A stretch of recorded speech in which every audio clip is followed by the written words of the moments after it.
Chapter 1062. He's basically insulting me. He's insulting all of Hollywood. He's insulting all the filmmakers in the world. This was a decision he had made in a hurry. He's fooling around. I've also seen his past deeds. He's arrogant, rude, and condescending. I had nothing to do with him in the past and I didn't care what kind of person he was. But now he's extending his evil claws to the film industry that I've worked hard for all my life. You don't know how angry I am. I admit that I've agreed to the Wuxia people leaving their names on the handprint wall out of business considerations, but not right, Chen. No matter how much money I have. I can't leave such a stain on my life that I can't get rid of. Tang Xiaokai looked at the old man who looked like an enraged lion. He really couldn't do anything to him. After a few minutes, the old man calmed down a little and shook his head repeatedly. I'm sorry, Mr. Tang. I lost my composure. But I sincerely hope that you can understand that it is out of deep consideration that I have refused your request. Even if you have a close relationship with the other 2 or 3 shareholders of the Wuxia Theater, at least for now, the Zhou Xian family still has the final say in this theater, right? Tang Xiaokai rubbed his wrinkled eyebrows. All right. But Mr. Zhou Xian, you'll definitely regret it in the future. You actually don't understand Chen Guang at all. You should watch the movie first before making a decision. Donald shook his head. There's no need for that. I know the standard of the Wuxia film industry very well. If the director was Ong Li, I would watch it, but it's not. Of course, to maintain our friendship, even if it's Theater 14, I'll specially allocate a publicity platform for you guys. It won't be smaller than the others and it'll be convenient for you guys to walk the red carpet and hold the premiere. I've really tried my best. Tang Xiaokai finally heard some good news. That's it then. But I still insist on my point of view. You'll definitely regret it. Donald smiled. I also insist on my own point of view. If I really regret it, I'll only wear a tie and plaid underwear and run one round around the Wuxia Theater. When the time comes, I will invite a reporter from the New York Times to take a special photo of you. When Chen Guang appears on the cover of Time magazine as an Oscar winner, your photo will be on the left and right of his feet. Haha, no problem. I won't sue you for infringing on my portrait rights. I can even sign an authorization document right now. Tang Xiaokai made a very rude joke before he left, but Donna did not take it seriously at all. Tang Xiaokai didn't take a car. Instead, he walked to the Flemington Hotel followed by 10 armed bodyguards in black. Along the way, he was thinking about how he should explain this awkward situation to Chen Guang. Theater 14 could only accommodate 150 people. Although it was also an IMAX giant screen, it was embarrassing that the world premiere was held in such a remote and small theater. Although many other cinemas had been settled, their statuses were not the same. Also, because of the haste, the preparation time was too short and it was Christmas today, they really couldn't invite many celebrities to support them. It would be very awkward when the time came. Thinking about it carefully, the promotion platform that Don had promised was also a scam. I don't have many people, how can I walk the red carpet with my head? The more he thought about that old man's face, the more he hated it. Forget it anyway, the hard conditions for the Oscars had been met. The thing that Chen Guang asked him to do was to help him get it released before December 31st. According to him, it wouldn't matter even if he found a small commercial theater in any corner of Los Angeles to play it. Since he could find the Wuxia Theater in Hollywood, he had done a good job as a friend. He would leave the rest of the matter to him. According to Yu Hong, he had almost stopped all other businesses in Tianguang Group, and was even prepared to spend almost 90% of the company's liquidity on this. That was $40 million. Just how crazy was this guy? Tang Xiaokai felt that he couldn't understand Chen Guang's crazy way of doing things, but he was in no position to stop him. It was because he couldn't understand it that he couldn't give any practical advice. In addition, he had a lot of things to do. It was enough for him to spend 2 or 3 days to help Sue Quebec. As for the promotion and marketing, he could send some people to help him. Tang Xiaokai knew Yu Hong, Fong Tianyu and Su Li very well, so he didn't worry that Chen Guang had no people to help him. It was said that Fong Tianyu had found a close friend called Buttface. Since the two of them could be together, Buttface must be quite capable. When Tang Xiaokai arrived at the hotel, Chen Guang and the other 2 people had just stayed there for less than 15 minutes. Mr. Tang, Mr. Chen and the other 2 people have just fallen asleep. Do you need me to wake them up? The receptionist arranged by Tang Xiaokai had just accompanied Chen Guang and the other 2 people from the airport to this hotel, so he was quite familiar with the situation. Tang Xiaokai waved his hand. No, I'll go to my room first. I need to deal with some company affairs. When he was talking, he saw a figure walking out of the hall in the distance. It was Qin Guang. Yo. Fi. Long time no see. Qin Guang's eyes were sharper than Tang Xiaokai's, so he greeted him from a distance. Tang Xiaokai walked up to him with a smile and whispered in Qin Guang's ear, "What? Brother-in-law, don't you want to take a rest?" Qin Guang waved his hand. "I don't need to rest. I'll sleep when it gets dark." "Wait, what did you call me just now?" Tang Xiaokai smiled and continued to say sneakily, "Brother-in-law." Qin Guang jumped back. "T, don't talk nonsense. Be careful or your sister will strangle you to death. You don't know, do you? Last week I went to Moorlands to meet my sister. She was crazy. She talked about you every time she opened her mouth. From your charisma to your genetic arrangement, I even suspect that she is preparing to give birth to your child." Qin Guang. Pfft. Genetic arrangement my ass. Give birth to a child my ass. Wait, Tang Ying is analyzing my genetic arrangement now? Last time I shot it at her. Go. Qin Guang couldn't help but think that if a simple genetic analysis couldn't satisfy her scientific ideals, with Tang Ying's previous performance as a medical maniac, she might really do something crazy like combining two people's chromosomes. She would definitely want to study the changes that would happen after her genes intersect with an ordinary person's to give birth to an embryo. Bastard. You won't even let your own child go. Thinking of this, Qin Guang couldn't help but feel a chill down his spine. Let's not talk about your sister first. Just call me Qin Guang. You're older than me anyway. Alright, how's my matter this time? I'm sorry for troubling you. You're so busy every day. Tang Xiaokai waved his hand. It's fine. Brother-in-law's business, I have to take care of it. My sister also said that she is working with Moorlands and Gokyo University to set up a research institute to study your genes. This is probably the most high-end pregnancy preparation plan I've ever seen. Qin Guang, who had just sat down and took a sip of his tea, almost spat it all over Tang Xiaokai's face. Pregnancy preparation your head. Stop talking nonsense. Why didn't I hear it like this? She already talked to me about the research institute before she came to America. She wants to do research on genetic medicine, but it's not just my genes. Isn't that a joke? I'm begging you, I'm in a mess right now. Don't go off topic. Tang Xiaokai stopped joking. Alright, let's get back to the main topic. But don't be angry at me. I've settled the matter of the screening for you. I've found a medium-sized distribution company, and my Tang Jie Foundation has a leading position. In addition, Deng Xiaojiang and I went through some channels to get the approval from the Copyright Office, so it was approved very quickly. As for the cinema, almost every major city in America has a simultaneous screening. It's through my distribution company, so there's no problem with that. Qin Guang nodded and gave a thumbs up. Well done. Tang Xiaokai shook his head. Don't be too happy. It's only been 5 to 6 days since you informed me. With my capabilities, I can only do so much. Although I suddenly cut the queue and managed to get into the cinema screening, the initial publicity is basically zero. Although I've already spent a few million USD to pave the way for you, it's just a cup of water on a burning cart of firewood. The time is too short and the movie still doesn't have any influence in America. If you want to create an effect in just a few days, the publicity fees will probably be in the hundreds of millions. This is too much. Qin Guang waved his hand. It's fine. Thanks for the trouble. I'll pay you back later. Tang Xiaokai shook his head. No need. This is my personal money. Just treat it as me buying fewer cars this year. But there's a problem that's quite awkward. The premiere theater I contacted for you is called Hollywood Wuxia Theater. Qin Guang's eyes lit up. I know. I just looked it up on the internet. Not bad, young man. You're awesome. Tang Xiaokai sighed. The Wuxia Theater is awesome, but the problem is that I only got the last place, the most secluded theater, number 14. It can only hold 150 people. Number 14? Dying? That's not auspicious. What else? There's only 13 left. Damn. That's even more inauspicious. That's why the premiere of Women will probably be the ugliest premiere in history. Qin Guang shook his head. That won't be the case. There was a movie called Baby, Did You Have Breakfast Today?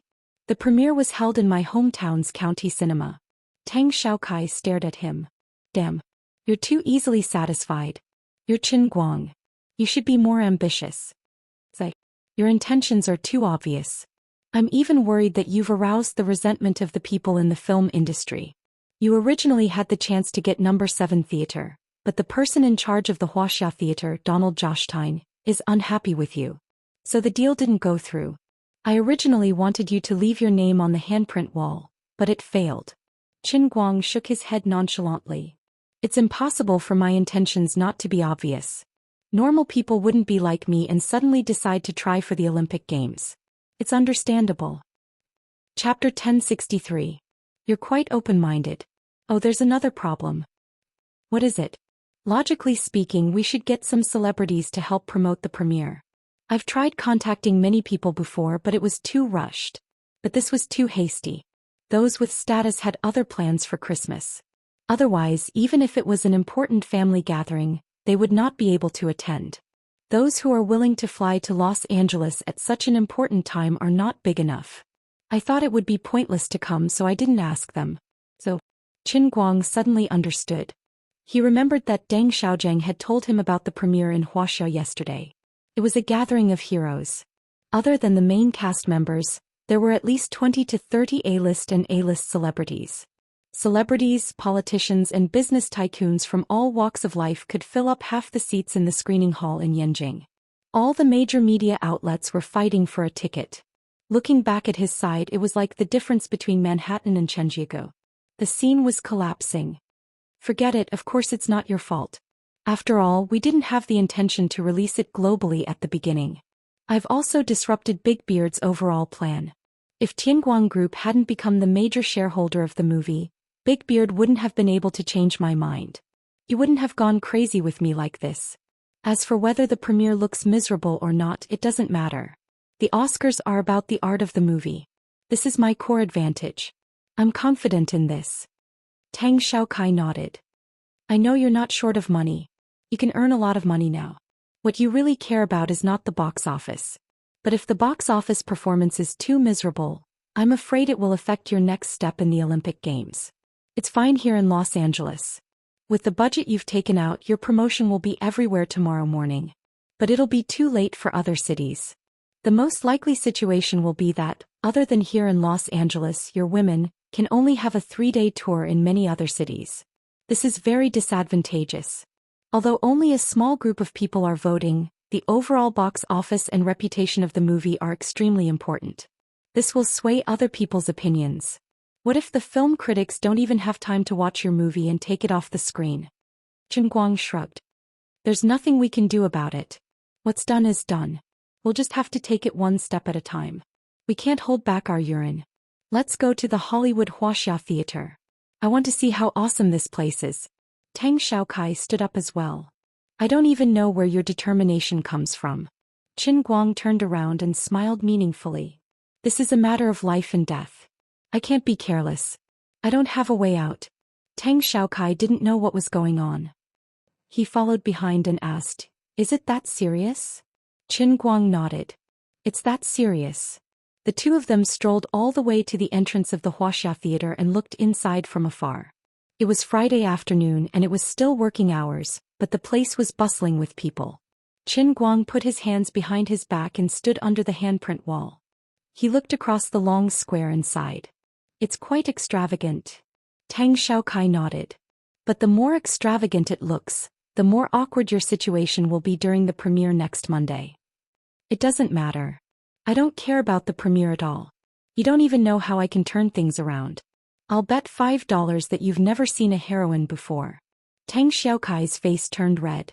Needless to say, Qin Guang had guessed correctly. Actually, he had never seen Qin Guang acting cool before Daoist. His confidence in Qin Guang was only because of what Qin Guang had done in the past and how decisive Qin Guang was this time. Thus, he subconsciously made a judgment in his heart. Of course, he had been exceptionally arrogant and confident in front of Daoist previously. That was also because he couldn't afford to lose even if he lost. A young talent on Wall Street had to have such an imposing manner. I'm too busy. Sorry. F***ck, you really haven't seen it before. Humph humph. Speaking of which, cult leader Huang can leave his name on the handprint wall, but he doesn't even let me. That's a little stingy. Qin Guang pointed at a name that was a mixture of English and Chinese. It was student Xiao Ming. Tang Xiaokai shrugged. He's an A-list male star in the country, all right? He's been popular for many years. As the two of them were chatting idly, a fat figure walked down from the stairs at the entrance of the Wuxia theater. Qin Guang followed Tang Xiaokai's gaze and looked over. There was a tall and handsome brown-haired white man beside the fat white-haired old man. The fat old man was chatting with him with a mocking smile on his face. The brown-haired white man nodded repeatedly. There was a hint of disdain in his eyes and the corners of his mouth. The two of them laughed as they walked. After taking 2 steps, they looked up and saw Tang Xiaokai and Qin Guang not far away. Tang Xiaokai did not intend to let Qin Guang and Donald meet. In his opinion, the two of them were not the kind of people who could easily get along with others. Especially when the two of them had yet to meet, but they had already crossed swords here. Donald could not stand Qin Guang because of his own reasons. Although Qin Guang did not say anything, it was impossible for him to not feel anything after being thrown into Theater 14 and refused to leave his name on the handprint wall. Once the two of them met, it would be like Mars colliding with Earth. Not only would it not improve the situation, but it would also make things worse. However, as the saying went, whatever you fear will happen. This old man is the general manager of the Wuxia Theater, Donald Zhou Xian, right? Qin Guang said in Mandarin without turning his head. Tang Xiaokai nodded and said helplessly, "It's him." One tall and one short, one old and one middle-aged, one fat and one thin, and the brown-haired, middle-aged handsome Caucasian man walked closer to each other. Donald put away the smile on his face and put on a businesslike look. "Mr. Tang, this is Mr. Qin Guang, the male lead and investor of women?" Before Tang Xiaokai could answer, Qin Guang said with his hands behind his back, "That's me, Mr. Donald." Donald's face turned cold. Although he did not like Qin Guang, how could he not know that Qin Guang was a master of all languages? How could he not know the difference between an American surname and a first name? This guy had obviously called him by the wrong name on purpose. "Nice to meet you, Mr. Guang." He gritted his teeth and returned the favor. Qin Guang pretended to be enlightened. "Oh, I'm sorry, Mr. Zhou Xian." Tang Xiaokai turned his face away quietly. He had wanted to try and smooth things over, but fortunately he did not overestimate himself.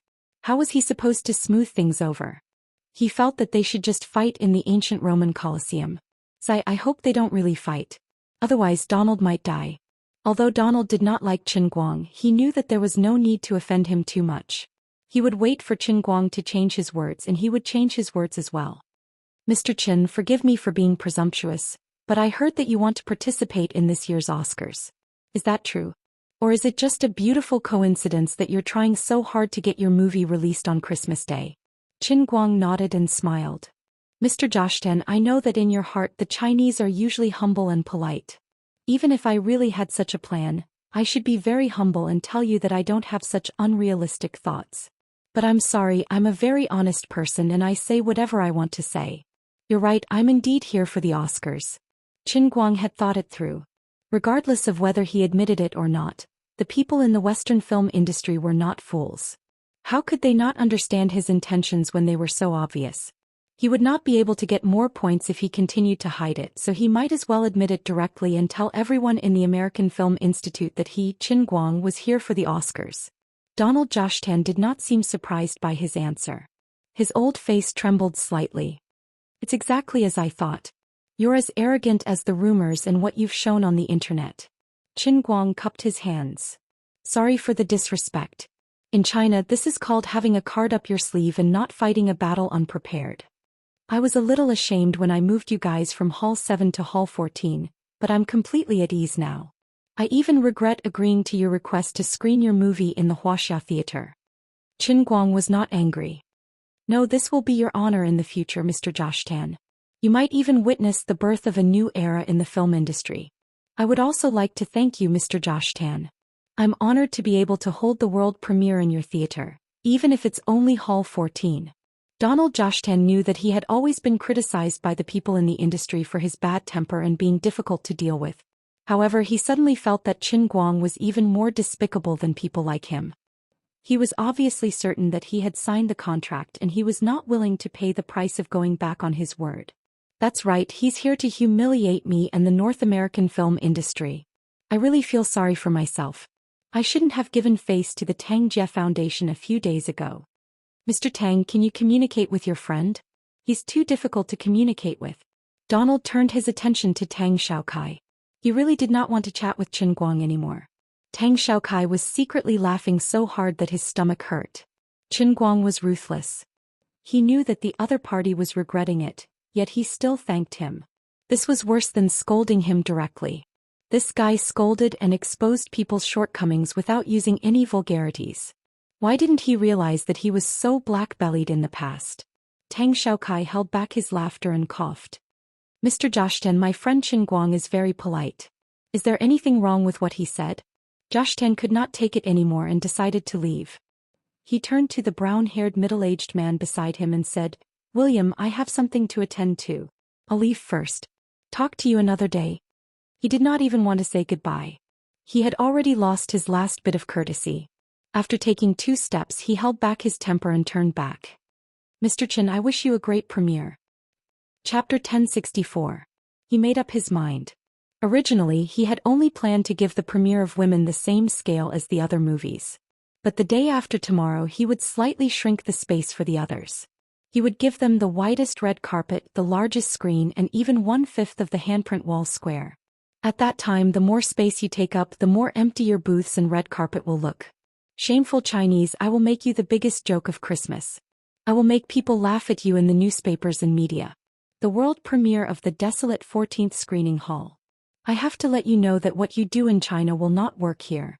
After Donald walked far away, the tall and handsome brown-haired white man did not leave. Instead, he looked back at Chen Guang with great interest and said, You were talking too fast just now. I couldn't even get a word in. Let me introduce myself, William Jones.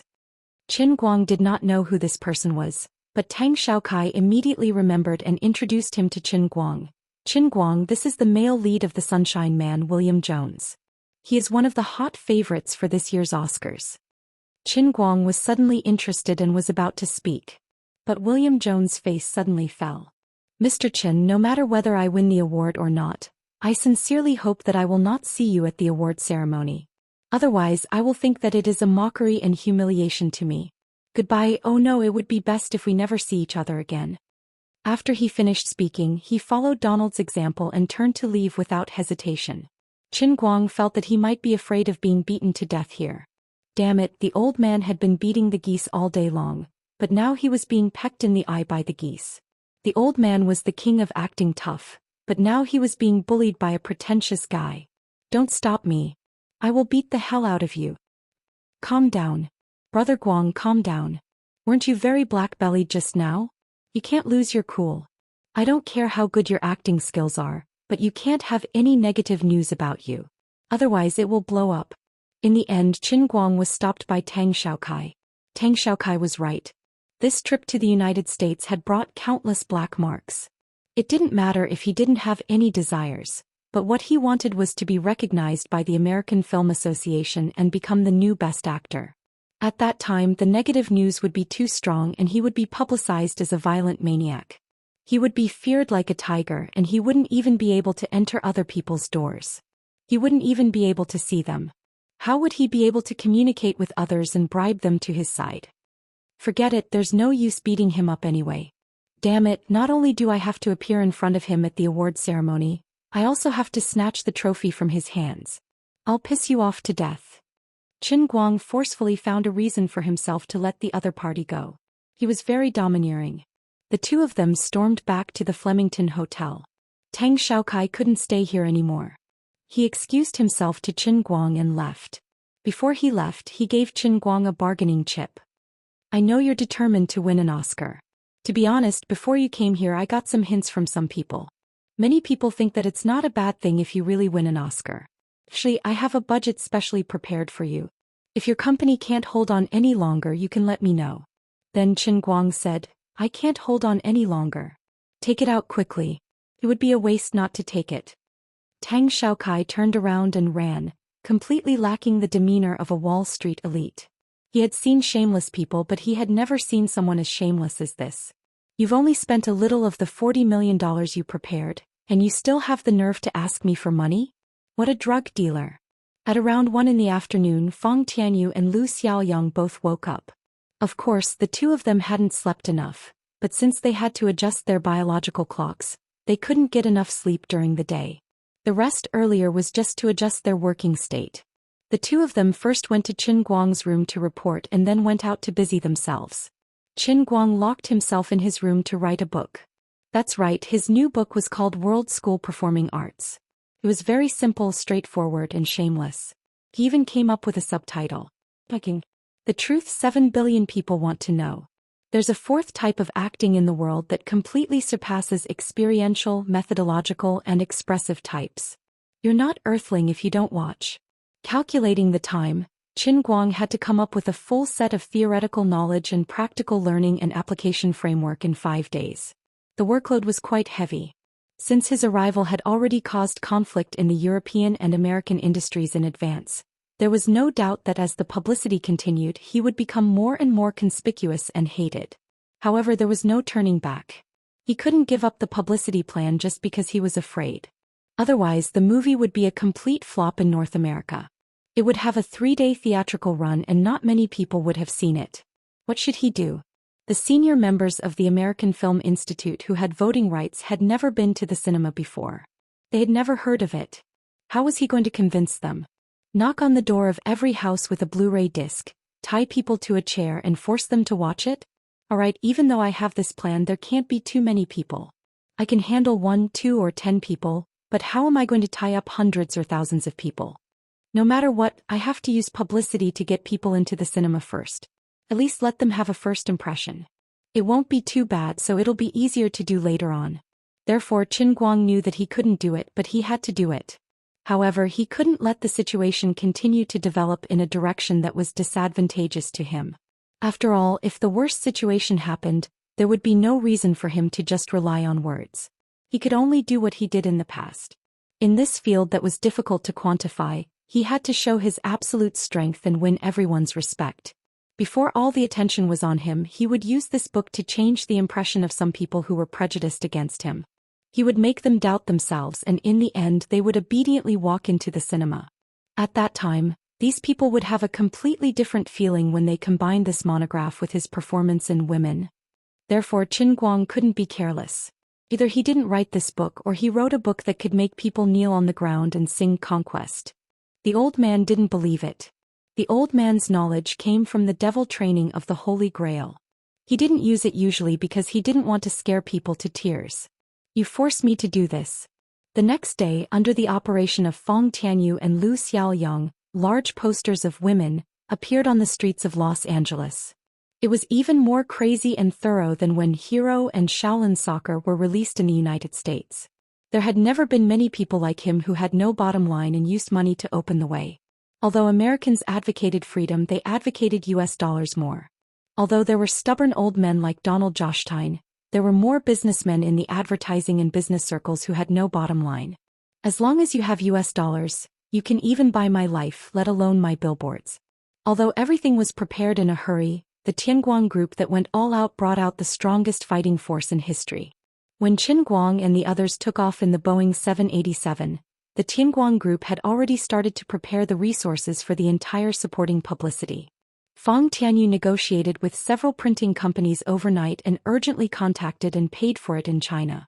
The freshly released electronic files of the North American version of the poster were sent from China and distributed by Feng Tianyu to printing companies one after another.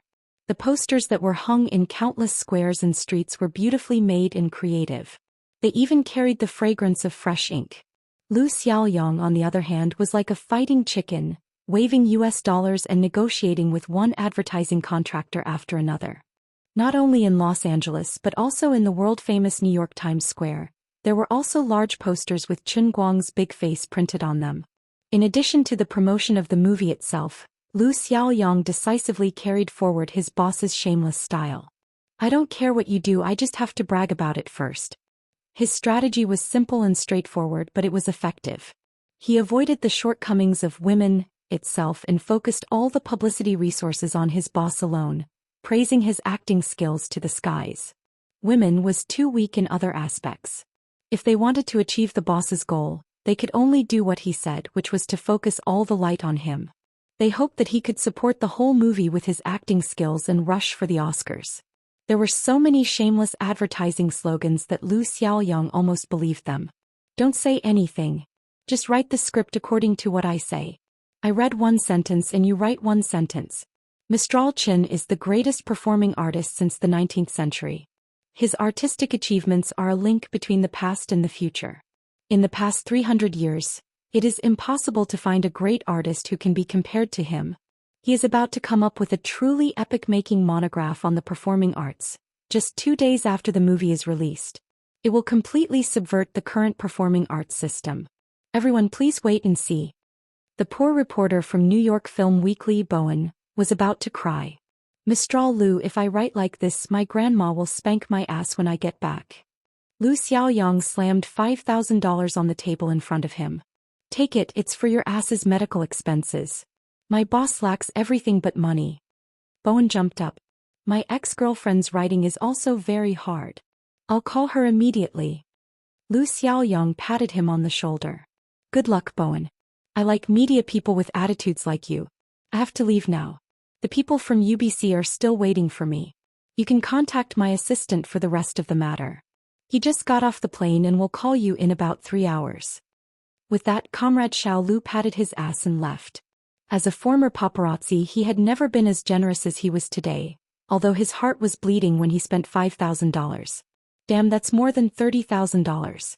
Forget it, it's the boss's money anyway. Why would I feel any pain? Just as Lu Xiaoyang said, the follow-up team of 100 people from Tianguang Group was coming from China. In order to configure this huge team, they even borrowed many business elites who were proficient in English from Tianguang media and Tianguang culture. The battle horn of the entire group had been sounded and no one could stay out of it. Chapter 1065. On the surface, his publicity strategy seemed to have worked very well. His crazy actions even triggered a catfish effect, causing a chain reaction on the internet in Europe and the United States. Not only did the news media and public relations companies who had taken money from the Tianguang Group, but even some celebrities in Europe and the United States who had nothing to do with him expressed their views on this matter. Celebrities in the European and American entertainment circles, whether they were in the film, television, pop music or variety circles, all took the initiative to get involved. Although most of these people expressed that they only treated Qin Guang, the Wuxia man's shameless and crazy actions, as a joke, whether they praised or criticized him, they added a free fire to this matter. Overnight, not only in Los Angeles but also in the entire North American online world, almost everyone knew about this matter. After UBC, the TV station that took money to do things, made a positive publicity, many TV stations immediately jumped out and fiercely attacked Qin Guang from a negative angle because he didn't take the money to do the work. The same news even crossed the Atlantic Ocean and spread to another continent, causing a big sensation in Europe. In London, Milan, Paris, Cannes, Florence and Munich, these palaces of fashion and modern films, countless people stood up to support their film art and defend the dignity of the film industry. Qin Guang's arrogant and overly purposeful actions were like pouring molten iron into a basin of water. It instantly turned the entire film industry upside down, and the entire European and American entertainment circles were boiling. Everything was as Qin Guang had expected at the beginning. The news was basically negative. After all, there were too many angles that could be used to attack him for the Oscars with women. There were so many angles that he couldn't even count them himself. Everyone could find 10,000 reasons to express their disdain and ridicule towards him. But it didn't matter. He didn't care at all, and he didn't have the energy to care anymore. Even if it seemed that he had become the enemy of the world, he didn't care. It was just an ordinary Oscar Best Actor, which had never been his goal. How many Oscars had been held and how many Best Actors had been born? How many people had won the Best Actor award more than once or even 3 times? But no one had ever dared to bear the title of the world's Best Actor award. They didn't even dare to think about it or even mention it. It was precisely because the essence of the performing arts was art. It was not as simple as 1 + 1 = 2. It was too difficult to quantify, and it was too difficult for people to unreservedly acknowledge it. There would always be lingering disputes. Even if it was last year's Best Actor Xiao Li, If he dared to say such words, he would immediately fall off the altar and spend the rest of his life in the ridicule and contempt of the world. If it was possible, Qin Guang also wanted to consolidate his position through a few consecutive championships. At the very least, he wouldn't attract such a terrifying criticism. Unfortunately, the heavenly Holy Grail did not give him much time. He was destined to be unable to follow the thinking and model of ordinary people to complete his career.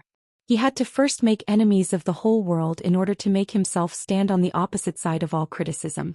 When the whole world is doubting me and despising me, it is also when the whole world's attention is focused on me. Only at this moment, when I am in the center of the whirlpool, can I use my irresistible power to instantly shatter all the dark clouds covering my head. The employees of Tianguang Group knew how crazy their boss was, but with their realm and vision, they would never be able to understand where Qin Guang's madness came from. When the public opinion on the internet further spread back to the country, the negative effects even affected the promotion of the movie in the country. Gradually, voices came from Europe and America. Silently, a new concept appeared on the internet. All filmmakers and film lovers today, when the film industry is suffering the greatest humiliation, must unite and boycott this despicable and shameless Chinese internet celebrity. What do you take the Oscars for? What do you take movies for? What do you take art for? The cabbages in your backyard? The toys you buy for babies and children? You can control everything with money? Furthermore, you're not particularly rich.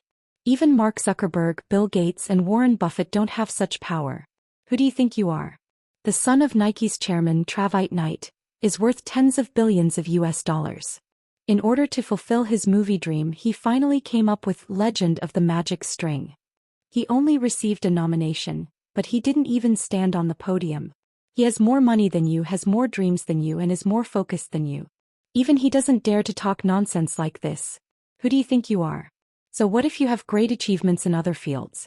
You haven't even brought out your movie. You've only acted in an outdated play, Thunderstorm.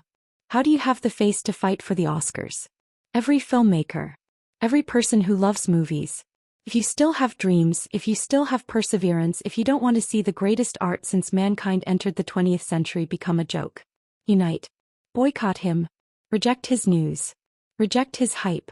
Reject his topics. Even refuse to talk about him. Most importantly, you have to reject his movie. Even if he gives you a free ticket, you have to throw it into your husky's kennel. Even a husky won't watch his movie.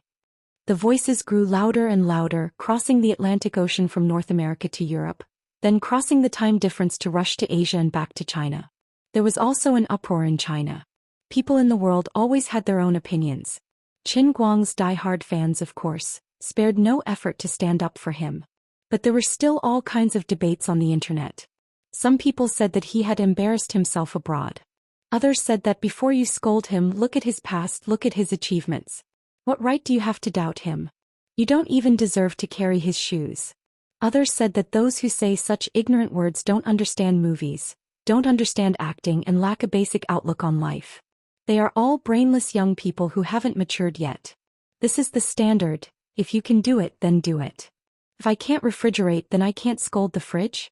Others said that you just can't bear to see the Chinese struggle for their dreams. When the whole world is criticizing and mocking him, why can't we, who have the same yellow skin and black hair as him, give him a touch of warmth when the whole world is throwing cold knives at him? Even if he fails in the end, isn't his dream of becoming the first Chinese best actor in history great? People like you who don't have dreams don't have the right to laugh at his dream. Others said that you idiots only know how to talk on the internet.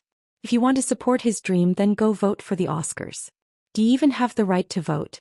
Anyway, we originally planned to watch this movie for Jin Shuiwei and Zhang Yache. But now, forget it, we can't afford to lose face. All kinds of thoughts were fermenting on the internet and in reality boiling like a pot of thick soup. In the long history of the Oscars for nearly 90 years, there had never been a movie that had caused such a shocking criticism and rejection before it had even been nominated. Although the entertainment circle had a tradition of demonizing people, there had never been a movie that had caused such a stir. It was something that had nothing to do with people's simple lives. However, all of a sudden in China, it had become a show of support and mockery for their countrymen. Overseas, it had become the bottom line to defend the movie. This matter had completely surpassed the scope of the movie itself. With such a terrifying wave of public opinion, Even Yu Hong, Fong Tianyu and Lu Xiaoyang, the initiators, felt as if they were sitting on pins and needles. They had thought that there would be a backlash, but they had never dreamed that it would be so strong. Even if they stood on the street in Los Angeles and looked up at the sky, they could still feel the invisible pressure that filled the sky and the earth. Yu Hong stood in front of the floor-to-ceiling window on the 15th floor of the Lida building in Wujing City, looking at the cars passing by. He also furrowed his brows. He didn't know what his boss, who was in Los Angeles, would think when he saw what we had done. We messed things up. Will he go crazy? Fong Tianyu and Lu Xiaoyang stood in front of the door of Qin Guang's hotel room, pacing back and forth. They didn't even dare to knock on the door, let alone report the situation to Qin Guang. The more explosive the public opinion was, the more frightened they were. However, the ugly daughter-in-law had to meet her parents-in-law. They couldn't hide it for long. Their boss was also writing an article on his computer. He liked to browse Weibo, so how could he not see the situation? Forget it. If he died, then so be it. The two gathered their courage and were about to knock on the door when Qin Guang's door suddenly opened. You two have been hanging around the door for almost 10 minutes, right? Who lost money? Did you find it? Qin Guang rolled his eyes at them. Come in quickly. If you have something to say, just say it. I'm busy here. Lu Xiaoyang and Fong Tianyu anxiously followed him.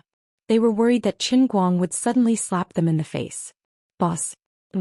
We are here to report the situation. Qin Guang, who had just sat in front of the computer and took a sip of tea, put down the cup and turned around. All right, let's improve our efficiency. I just want to ask you one thing. Did you complete the things you wrote in the proposal? The two nodded at the same time. Yes. Qin Guang took another sip of water. Since it's all done, what else is there to report? Let's continue with the original plan. Lu Xiaoyang took a deep breath. But boss, the situation is getting out of control. Fong Tianyu's scalp hardened. With the determination to die, he said loudly, That's right. We were too impatient for success. Everyone knows our purpose. They also know that this is your first movie. They also know the original position of the movie heroine. The development of the public opinion is completely out of our control.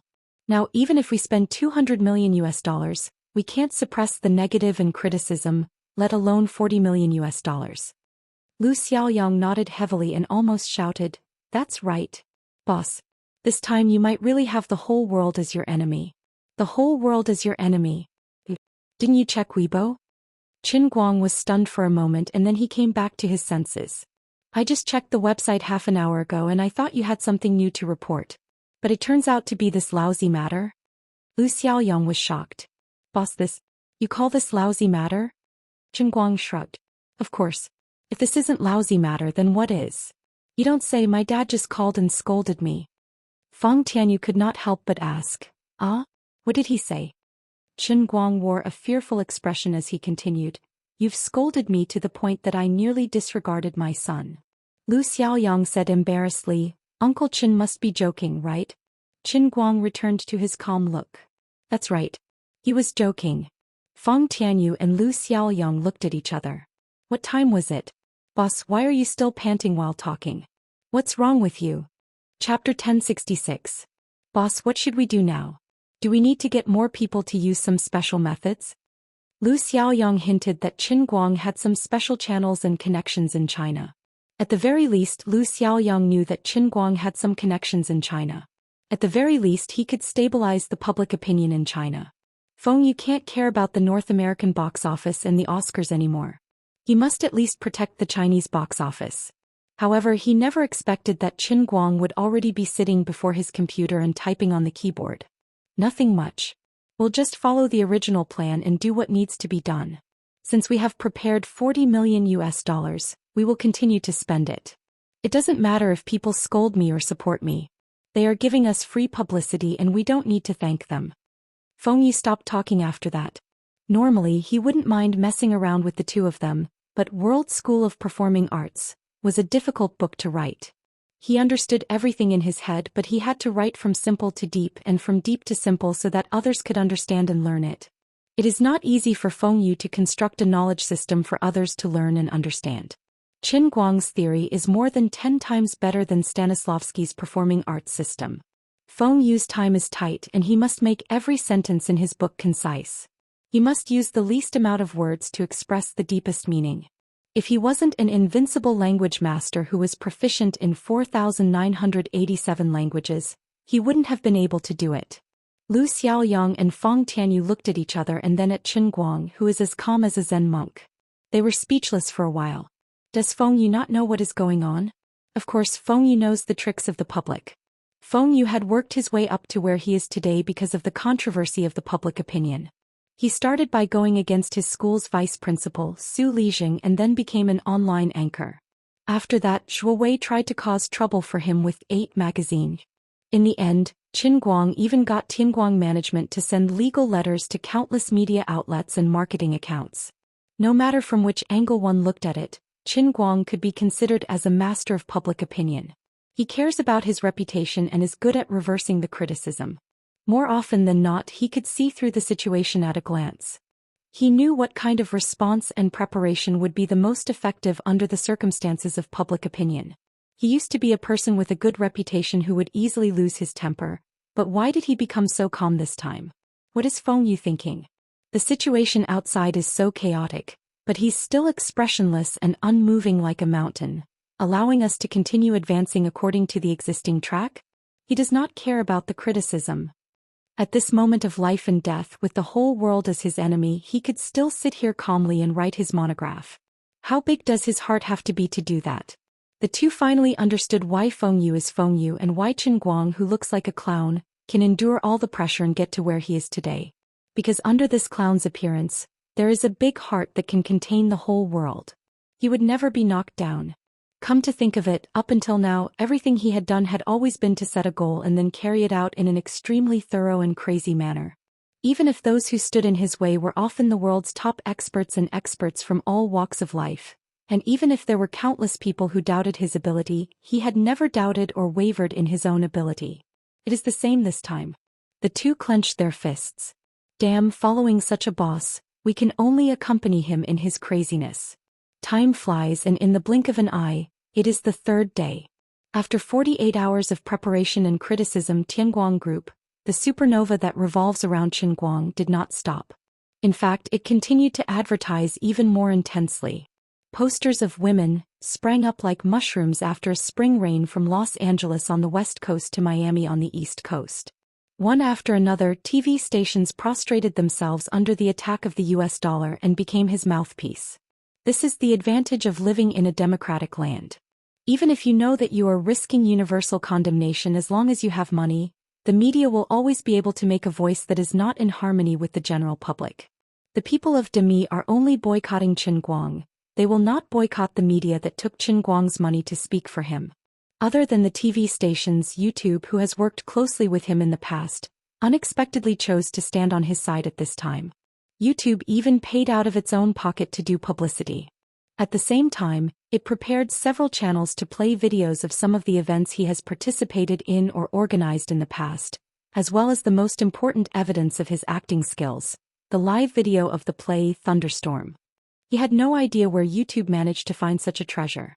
The crazed leader of the livestream industry had actually recreated the video of Qin Guang's masked participation in the Xianxia car gambling competition into an even more exquisite feature documentary. Other than that, this leader of social media also chose to stand on the same side as Qin Guang. Although it did not suppress the voices that boycotted Qin Guang, it was doing the same thing as YouTube, promoting him for free. The greatest racer in the history of mankind. The most perfect fighting machine since the birth of esports. The undisputed master of miniature sculpture. The master of piano performance that can turn back time by reproducing the original sound. The king of darts who used his own strength to completely subvert the darts competition. The incredible master of human linguistics. The great pilot who used his own strength to improve human flying skills by several levels. The winner of the Civil Aviation Hero Medal. These were Qin Guang's achievements that could be compiled into a book. They were even made into feature reports one after another and spread wildly on social media sites for free. Even Feng Tianyu and Lu Xiaoyang were confused. Their own publicity budget was not enough to support advertising on these two leaders. The confusion of the two was not solved until they received a call from Tang Xiaokai. At first, the two thought that Tang Xiaokai went to say hello, but Tang Xiaokai denied it. When one's status reached the level of Mark Zuckerberg, the words and actions of these people could not be influenced by simple interpersonal relationships. In Mark Zuckerberg's words, this was roughly the case. Just like what Qin Guang had been doing, the global technology industry had been challenging the limits of human beings and all kinds of impossibilities. Regardless of whether Qin Guang could do it this time, his courage and determination to attack the impossible represented the great will that was enough to promote human progress. He knew that it was impossible and he knew that it was difficult, but he did it. This was crazy and it was great. In the long history of human scientific development, there had been many people like him, just like Bruno and Galileo, who were persecuted many years ago. Qin Guang's behavior today seemed crazy, but it represented the lifelong pursuit of every generation of scientific and technological talents. Never compromise with any doubts, even if they die on the road. Even if he may not be right, we can't let the spirit of human progress be in the cold winter of the world's criticism. We have responsibilities and obligations and we have to follow our hearts, so we choose to support him. What we really support is not his behavior today. We recognize his past achievements and we recognize his current spirit. What we want to defend is not some movie, but the courage of human beings to challenge the impossible. We must always have a different voice and protect everyone's right to make a choice, because only then will our future have infinite possibilities. Although the truth of the matter might not be as great as what Zuckerberg said, maybe they used their artificial intelligence and big data system to analyze Qin Guang's past, and came to a seemingly ridiculous but actually reasonable conclusion. Maybe these technology giants thought that Qin Guang could win this time, so they chose to bet on him. If they could win, even if they could not get substantial economic benefits, the potential benefits could bring them huge benefits and even the friendship of many Chinese people. Just this alone was enough to tempt the tech giants. But no matter what their motives were, the technology giants who could make such a choice at this moment were extremely righteous. It was easy to hit someone when they were down, but it was hard to help someone when they were in need. When Lu Xiaoyang heard Tang Xiaokai trying his best to suppress his emotions and say these words with a trembling voice, he almost burst into tears. Comrade Xiao Lu silently looked at the room next door. The boss had just eaten lunch and he should still be writing at this moment. He thought to himself, how charismatic does our boss have to be able to influence those billionaires in the present age? It's a waste of boss's talent not to be a charlatan. Lu Xiaoyang looked at his watch again. There are still 7 hours until the premiere. Feng Tianyu nodded. The two of them took out another report. After the premiere at 8 p.m. that night, the official screening in the United States would start at 10:30 p.m. Looking at the shocking red crosses and the embarrassing figure of only 0.67%, the two of them who had just been excited felt cold again. In just 2 days, the 2% screening rate that they had negotiated with much difficulty had plummeted. Many cinema chains even had to pay compensation out of their own pockets to forcibly remove women from the shelves. Everything had been prepared too hastily, and the medium-sized distribution company controlled by Tang Jie Foundation had too little say.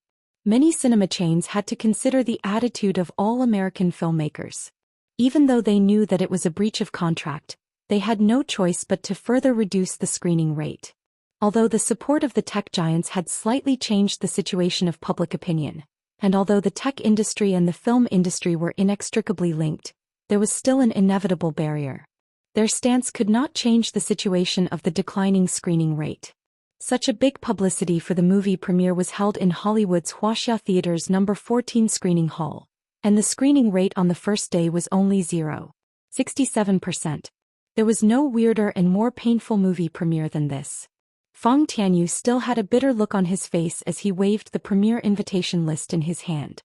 There were big red crosses on it one after another. Feng Tianyu sighed. I've really tried my best. I can't invite anyone from the North American entertainment industry. President Tang has also helped a lot, but it's useless. Everyone who is even a little bit related to the entertainment industry is avoiding us like snakes and scorpions. Lu Xiaoyang took the list and sighed. I feel like I really miss the old foreign professor in San Diego. If it really doesn't work, we can spend some money to find a few experienced international friends to do some makeup and give each of them a suit to make up for the number of people. We should at least make it look more impressive. As he spoke, Qin Guang's voice resounded in his ears. Only the heavens knew how that fellow was capable of listening to their conversation through a wall. No need. It's fine if there's no one at the premiere. That's the effect I want, the contrast. The uglier and more miserable we look, the better. Lu Xiaoyang and Feng Tianyu looked at each other, not understanding Chen Guang's intentions. Be reasonable, boss. Aren't we embarrassed like this? Chapter 1067. With such a low screening rate, a premiere with 0 guests in Screening Hall 14, and a time when humans have yet to break out of Earth and enter outer space, based on the criticism and popularity we're receiving now, we're definitely going to become a laughingstock and a disgrace to outer space. Lu Xiaoyang clicked on another piece of news. To be precise, it was yesterday's old news. The title was A Premiere Without Guests. I heard that they still want to fight for the Oscars? An Oriental joke from an ancient civilization with 5,000 years of history. The guy who wrote this news was quite vicious and sinister. Unlike others who attacked Chen Guang's acting skills from all aspects, he found a very tricky angle to ridicule and satirize the premiere of Women. This article catered to many people's tastes. Since it was published on the internet, it received a high number of clicks, reposts, and replies. Even some local TV stations specially used this article to talk about it, making this guy earn a lot of royalties in one day. Although this guy called LeBron Antonio was unknown, and he was purely trying to ride on the hot news, he did have some channels to find out a lot of inside information, and he caught hold of Chen Guang and the Tianguang group's weakness. Lu Feng and Lu Xiaoyang sighed. It was already embarrassing enough, and now people were writing about it and ridiculing it. What a scam. They should have brought a team from China, at least Chengdu's boss Li or the 2 Ma's, and then let Jin Shuiwei and Jiang Yage bring in some industry stars, such as Brother Long or Master Xing. They were considered heavyweights in the world and they could handle the scene. But it was too late. What should they do now? Find someone by force? The boss of some small company under Tang Xiaokai that had a market value of tens of millions? The American soldier who made a living in China? C.I. Shiping, who had some fate with China and was working as a water cooler manager for the Los Angeles Lakers? Or Marbury, who refused to retire from the Yenjing basketball team? Stop messing around. Who knew them? Today's movie will be released on the same day, and the cast members are A-list superstars such as Cameron, Spielberg, Tom Cruise, Lil Lee, Blessed Curls, Moldy, Trembling Woods, Hermione, Eminem, and so on. We might as well not bring this lineup. You might be shameless, but others were. In this situation, even if you offered money, you wouldn't be able to invite them. Most importantly, the premiere is only 7 hours away, and we can't even afford such a shabby lineup. So bitter. In the next room, Chen Guang was not as calm as he appeared. He was so angry that he wanted to chop someone up. But what could he do? Kidnap him? Was he really going to spend money to hire a fake army? The media wasn't stupid. Now that he was full of flaws, it would only be more embarrassing if they found someone to expose him. *CK, how much have you wronged me today? When the old man writes his monograph, when the old man becomes the best actor, how ashamed will you be? I want all of you to feel ashamed of yourselves. However, he was also a little worried. Did he go too far? If he really couldn't force people into the cinema even with a knife, it would be like what Tang Xiaokai said about a 3-day cinema tour. He would be in big trouble. So I forget it. I don't want to think about this. I have to have confidence in myself. At most, I'll go to the forum and play the patriotic card. First, I'll trick the Chinese into joining, then I'll get my fellow countrymen to help me with them. He was really quick-witted, coming up with an idea in a flash. Forget it, I'll just continue writing my novel. Time passed in the blink of an eye. No matter how painful Feng Tianyu and Lu Xiaoyang were, they still had to leave 6 hours earlier. Although the Tianguang group team in Los Angeles had more than 60 people, the 2 idiots were still the ones in charge. They wouldn't feel at ease if they didn't see some key points with their own eyes. After leaving, the 2 of them went their separate ways. Lu Xiaoyang went to the Hollywood Wuxia Theater, while Feng Tianyu went to the Tianguang group's temporary office in Los Angeles. It was an office building that Tang Xiaokai had just rented yesterday. It was about a 10-minute walk from the Flemington Hotel. At this time, the office building was filled with dozens of people. People came and went, and it was very busy. There were only people in the office and the desks were empty. The employees of the Tianguang group really didn't have time to prepare desktop computers. Fortunately, most of the elites who came here had brought their own laptops. If they didn't, the boss was rich. The laptops were a little short and small, so the desk looked empty, but it didn't affect their work efficiency. Get in touch with YouTube and follow up on their public opinion data. If they need information to support it, Get the headquarters to organize the documents and send them over immediately. All the information must be categorized and the items must be clear. D***, this is obviously Dog 3's job, but I'm the one doing it. Xiaozhong. Call Valiant Company. The top right corner of the billboard in Times Square has been flashing non-stop. It's blinding. Xiaozhong, have you contacted the publisher and the printing company? The boss will bring out the book the day after tomorrow.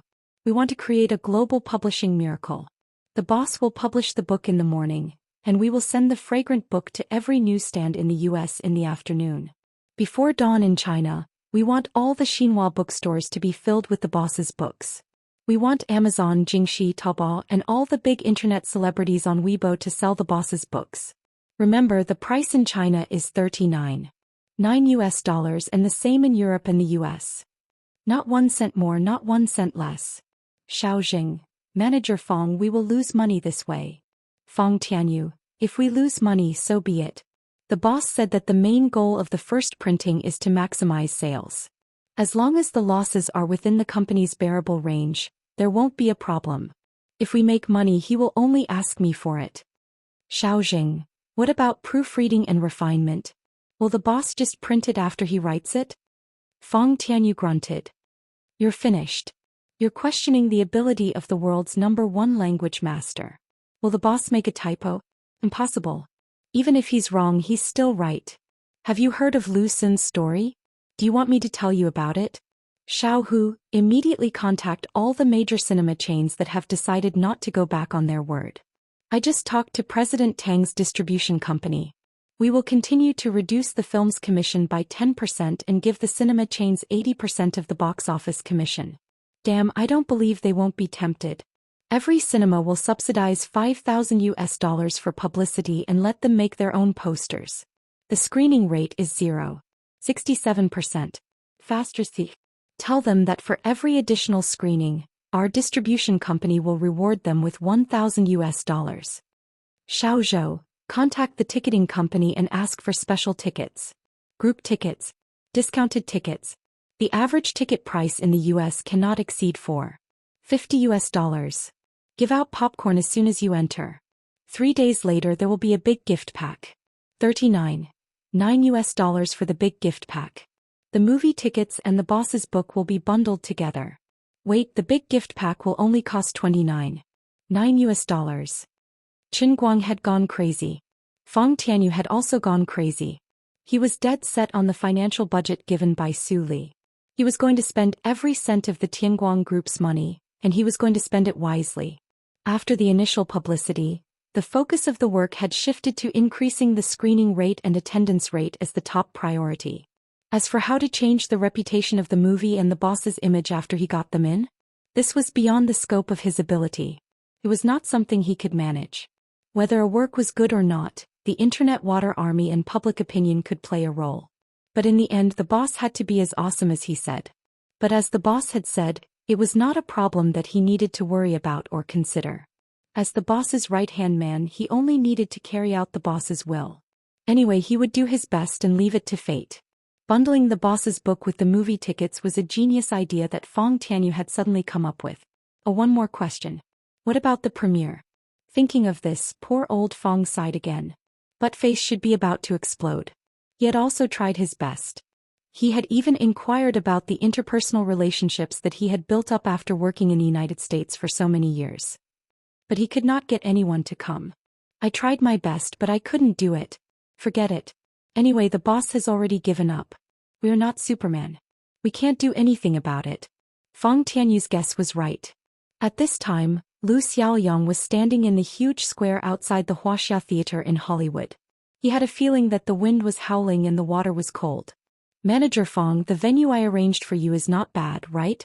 But aren't your posters and banners a little too shabby? You can't even fill 1/3 of the venue.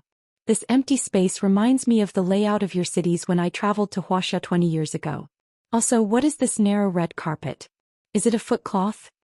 Donna Joshtan, who was supposed to be extremely busy today, ran over to Lu Xiaoyang's side and teased him with great interest.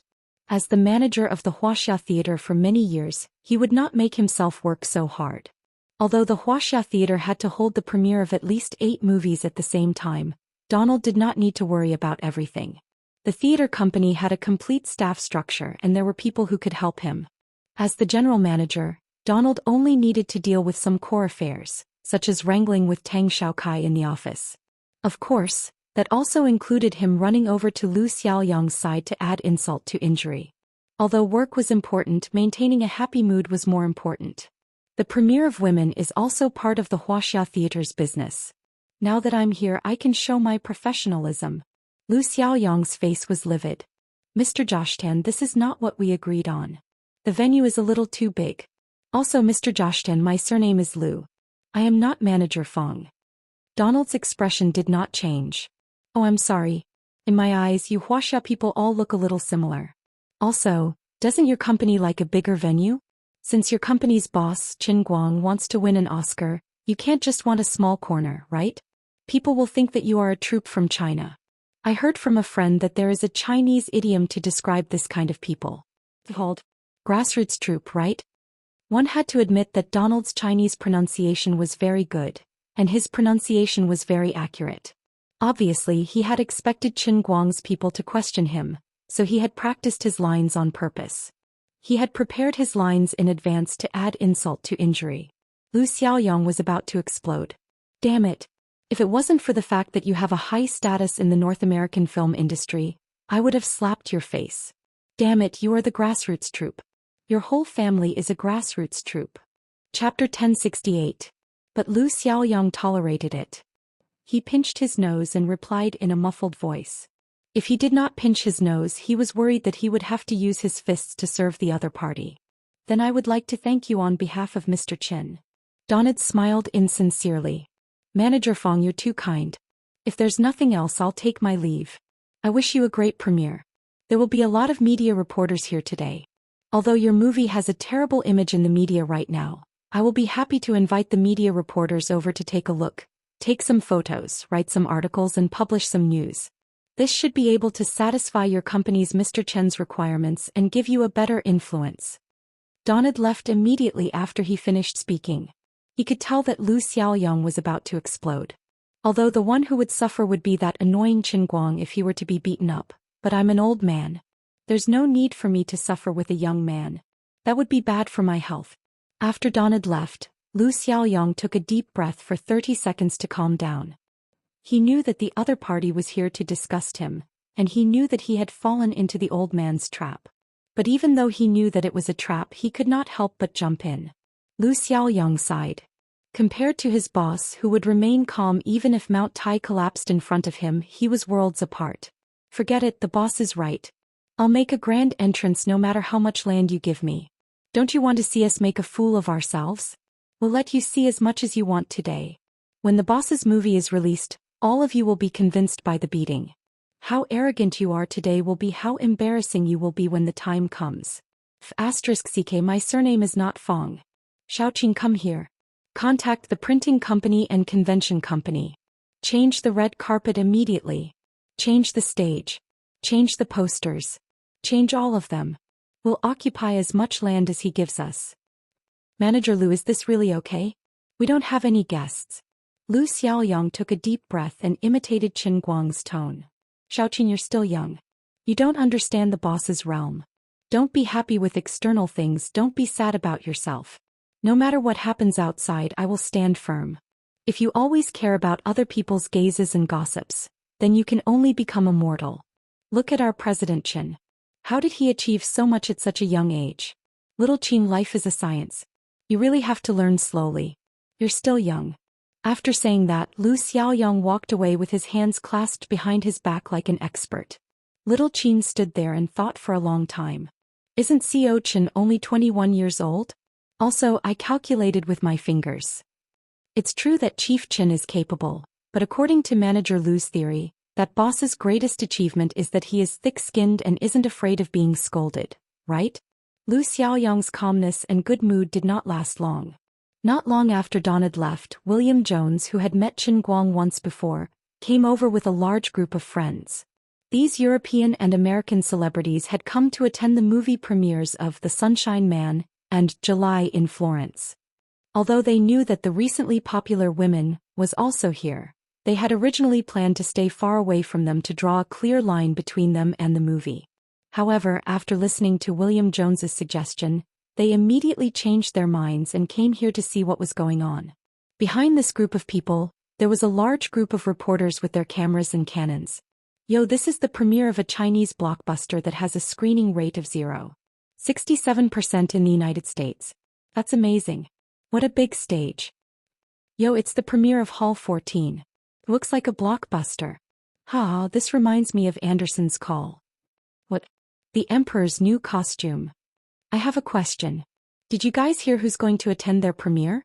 I know someone from the New York Yankees will be coming. Who? A lawn mower for the New York Yankees, but I don't know his name. Ah. My friends from the media, hurry up and take pictures of this magical scene. The Chinese really care more about their reputation than we thought. I'm really worried that they won't be able to earn back the money they spent on the premiere. That's impossible. I heard that they paid UBC $1 million for the advertisement. Lu Xiaoyang kept reminding himself, I'll endure. I'll endure. I'll continue to endure. I'll continue to endure. I'm Ninja Sen Go. When these people finally leave, who knows how many pictures those reporters will take. I can easily guess what kind of news will appear on the internet. Forget it, it doesn't matter anymore. Anyway, the premiere will be over in another 3 or 4 hours. Our premiere will probably last about 10 minutes. After a while, another group of celebrities arrived. This time they were led by an Oscar-winning director. Again, I'm being trampled on again. They even put pot ashes in my eyes. Lu Xiaoyang couldn't stand it anymore. He decisively turned around and ran away. He told Little Qin that if anything happened he could report to him at any time. He could just hide in the cafe next to the square and watch. He couldn't control them, but he was also angry. So he decisively decided not to see them. President Chen, when are you coming? Come and save me. Time passed by quickly. 1 hour. 2 hours later, the venue of the world premiere of Women was quickly renovated by the super-efficient operation of the US dollar. The exhibition lighting layout was more gorgeous, and the poster array was more exquisite and large. The spacious pure wool red carpet could even be ridden by horses. Everything looked so gorgeous. Except for Comrade Xiao Lu's increasingly short guest list, it was really flawless. That's right. Originally, there were a few friends in the circle that Big Beard Deng had put in a lot of effort to get. At least they had some weight and people would have some impression of their names. But in these few hours, these people might have been persuaded by others, or they might have been scared away by the negative news that had just been continuously updated on social networks and the media. Until now, they had sent messages one after another, either saying that they had a stomachache or something happened at home. In short, one after another they said that they couldn't come. What was even more miserable was that in these 2 to 3 hours, other premieres had started one after another. They were really brilliant and strong. Even if it was a pure literary film with an investment of less than $10 million, there were also big names in the industry who came to support them for free. Among them, there was even a bastard who had just stood Lu Xiaoyang up and said that he had his appendix removed in the hospital. Without comparison, there would be no harm. Almost every time after the red carpet part of the press conference, the reporters who were free for a short time would go to the booth of Women, which was beautifully decorated, but only had a few staff members to take pictures of the cold wind. Lu Xiaoyang, who was hiding in the cafe, saw this scene. He knew that the titles of these beasts tonight would generally be like this.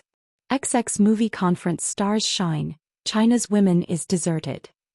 On the day of the XX movie premiere, XXX Superstar said that he had watched the test screening, and the reviews were overwhelming. The movie is scheduled to be nominated for an Oscar. Next door, Women said that I'm here for the golden plums. The foreigners might not have used such a lofty idiom as deserted, and would generally change it to something else, but the meaning should be more or less the same. You animals, I can tolerate it if only 1 or 2 families do this, but if all of them do this, it's too much. He looked down at the calendar in his hand and his face became even more ashen. At 8 o'clock in the evening, the 3 movies, Women, The Sunshine Man and July in Florence, would hold their premieres at the same time. The movie, The Sunshine Man, told the story of a white man who was born in a black area, and the difficulties and struggles he felt since he was young, especially after he became an adult. The movie cut into the story from a very tricky and novel angle, reflecting the color barrier in the current era, and finally expressed the concept of eliminating discrimination and pursuing coexistence. It was very much in line with the mainstream ideology of the United States led by Comrade Guanhai in recent years. July in Florence was not easy to deal with either. The story took place in Florence during the Renaissance, but it was not about familiar names like Michelangelo, Raphael, or Leonardo da Vinci.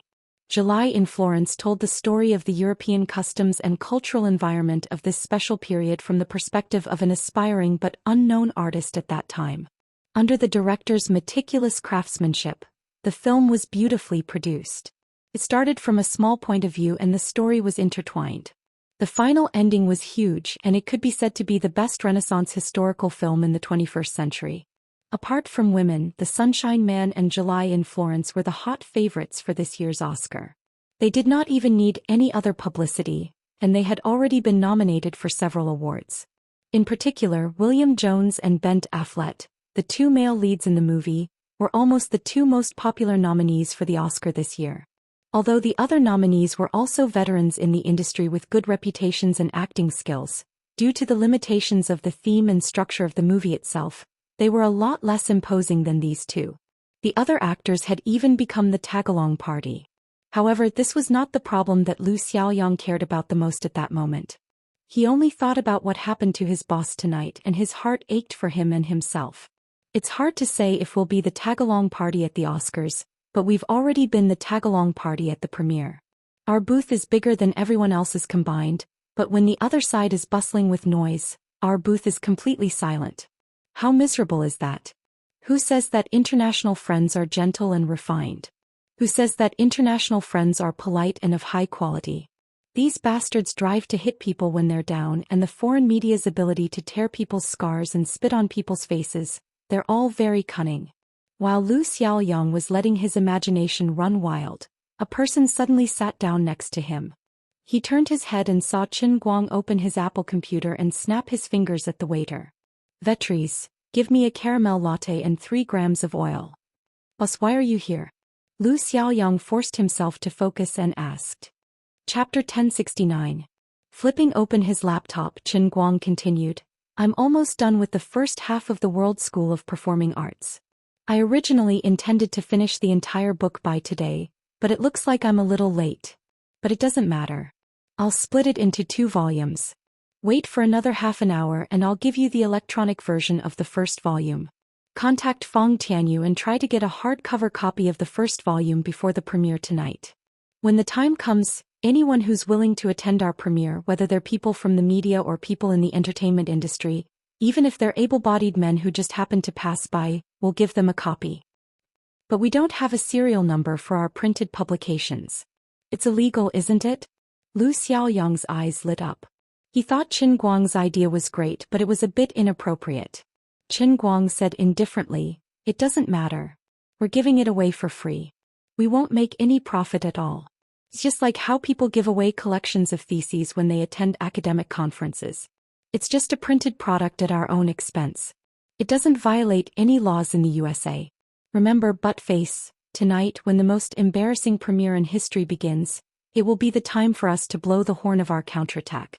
To maximize the influence of the premiere, we have to do whatever it takes." "Yes, boss." Zhou Xiaoyang stood up and walked out quickly.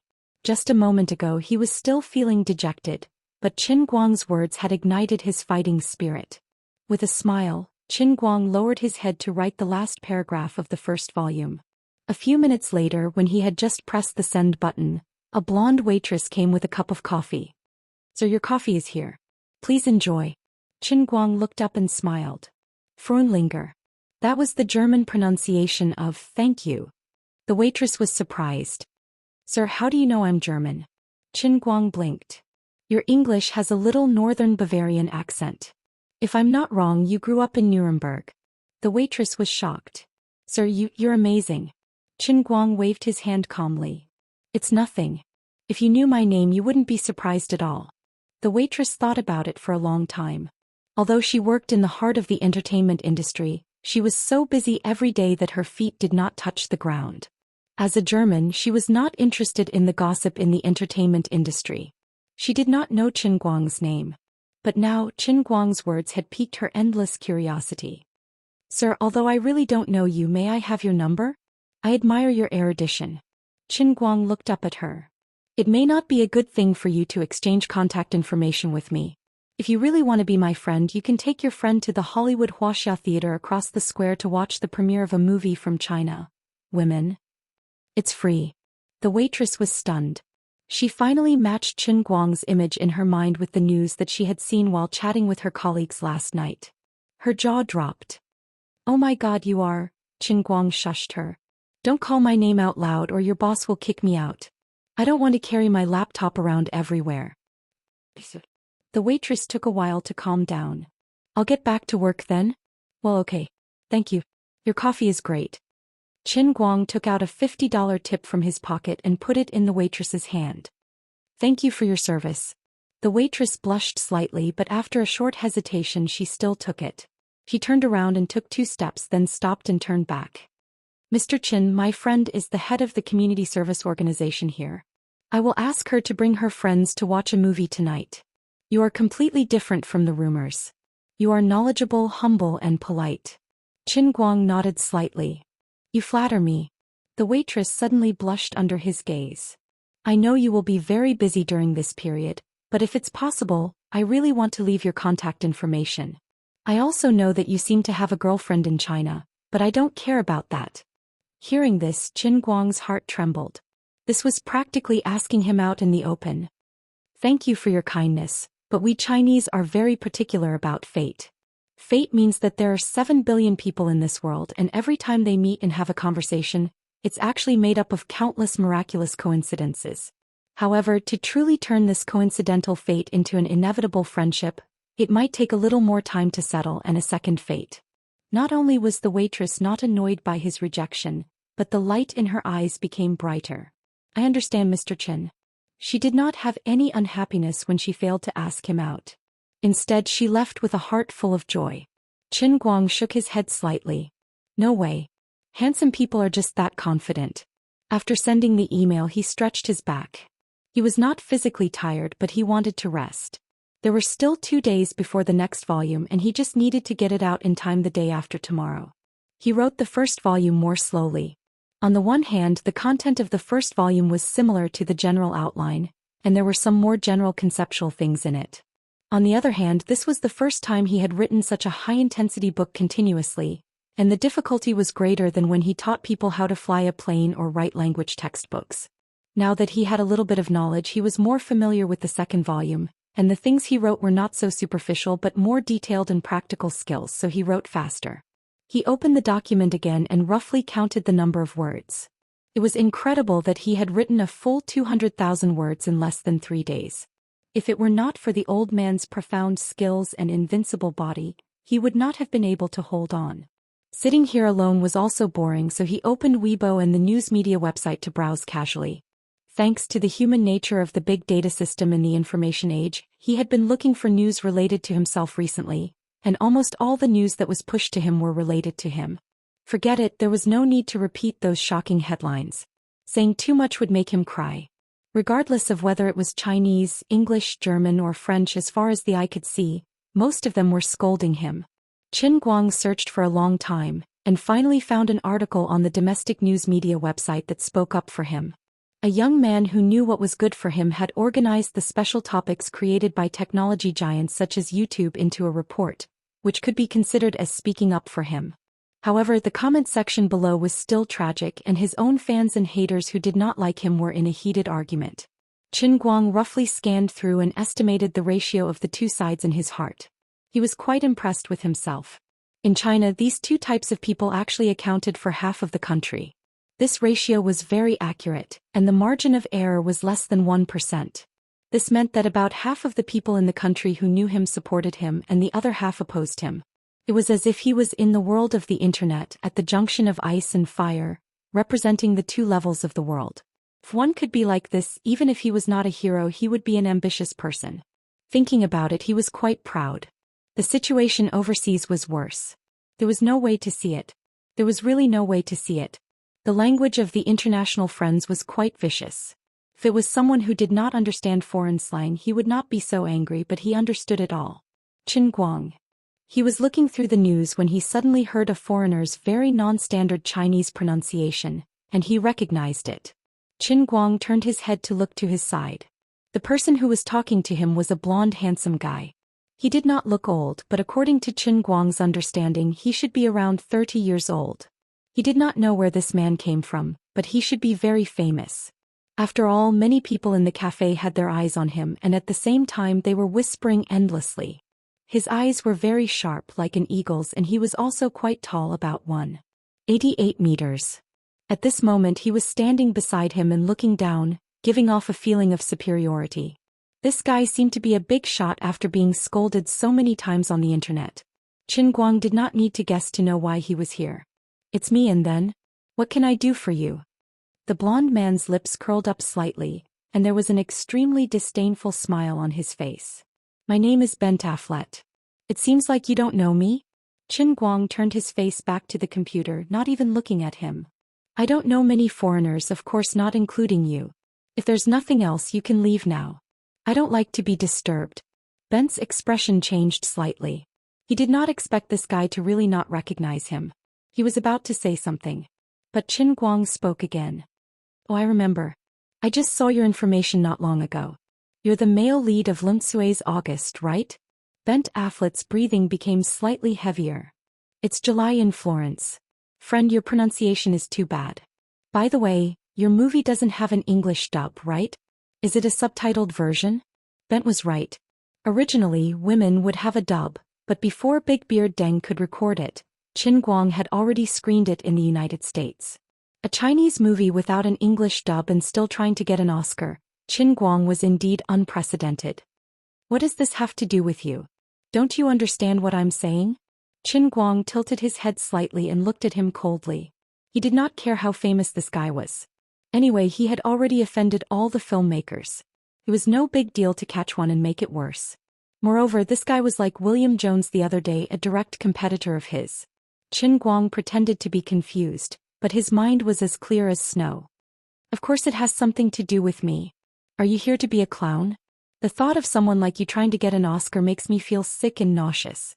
You've made Los Angeles a mess. Why don't you be smart and leave here early, take you and your R&B and get lost? That way you can at least look like a decent person. Otherwise..." Qin Guang took a deep breath and narrowed his eyes. His expression changed. "I'm sorry, I don't care what you scold me, but I can't stand being threatened." Chapter 1070. Ben Afflet's tone suddenly paused. As a top actor in the world, he had just called Qin Guang a clown. But in that instant, Qin Guang's gaze reminded him of another clown character. It was Heath Ledger's role as the Joker in Batman, The Dark Knight, one of the most iconic villains in the history of movies. Qin Guang's eyes were empty with madness, calm but filled with bloodthirsty murderous intent. "Otherwise, I will personally take a photo of you tonight and post it on my social media account." Ben Afflet didn't know what was wrong with him. He wanted to say that he was going to beat him up, but the words came out like this. He really didn't want to admit that he had fallen into the fear of facing Satan because of a look from the other party. Qin Guang smiled. "Then I really have to thank you. Remember to make me look more handsome, or I will sue you for violating my portrait rights. Get lost, see you at the Oscars." Ben Afflet was a world-renowned superstar, and he had never been treated like this before. He blushed and wanted to get angry subconsciously, but he was intimidated by Qin Guang's look just now. He looked back dejectedly and then turned away with a livid face. Seeing that Bent had been humiliated, the others in the cafe gathered together and whispered. Most of them were complaining about Bent's injustice, thinking that Qin Guang lacked manners. Qin Guang's ears were sharp and he curled his lips in disdain. He had been scolded so many times that he was completely numb. Who cares? A little anger just now had some benefits. At least the cafe owner, who had recognized him, didn't dare to drive him away. An hour later, Qin Guang returned to the hotel and changed into a suit and tie. He combed his beautiful hair like a waterfall, and after being carefully dressed by a top makeup artist hired by Lu Xiaoyang, he finally stood on the grand stage of the world premiere of Women. At this time the lights behind him were bright and the red carpet was dazzling. The edge of the giant poster behind him flashed with neon LED colors. The large LED countdown sign above his head showed that it was exactly 7:40 L.A. time. Nearly 60 employees of the Tianguang Group in Los Angeles also stood on the red carpet all the way to his side. Everything looked so luxurious. Apart from the fact that it looked cold and shabby compared to the other two premieres, there was nothing wrong with it. Although the venue was not as big as the one for women, it was still brightly lit. However, the exhibition's decorations and appearance were all secondary. When it came to holding a press conference or a premiere, it was all about the people. It was better to have an international superstar standing there than to have thousands of primary school students wave flags and shout battle cries.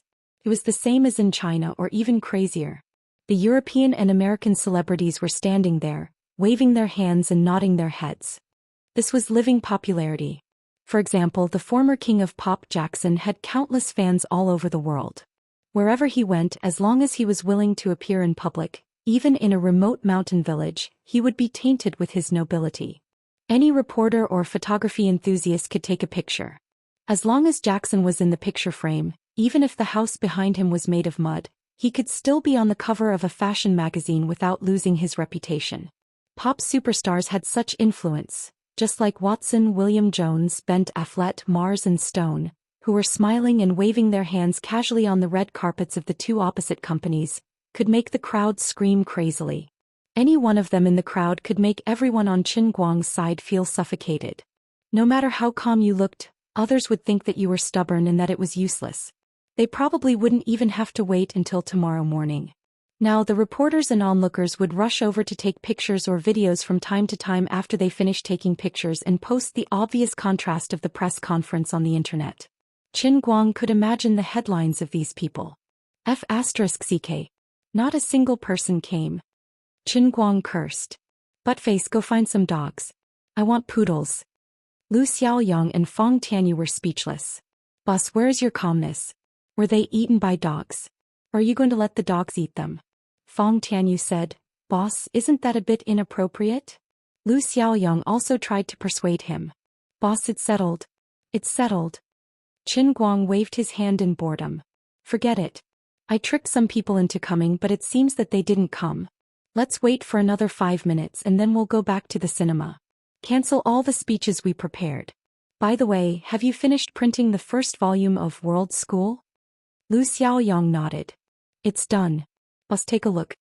Qin Guang took the still warm first volume of World School of Performing Arts from Lu Xiaoyang. He flipped through it casually and was quite satisfied. Previously he was worried that things would be too hasty, so he could only get a printed bound book with extremely simple packaging. But now, the book in his hand was beautifully packaged with a plastic cover, and the artistic font of the title looked very classy.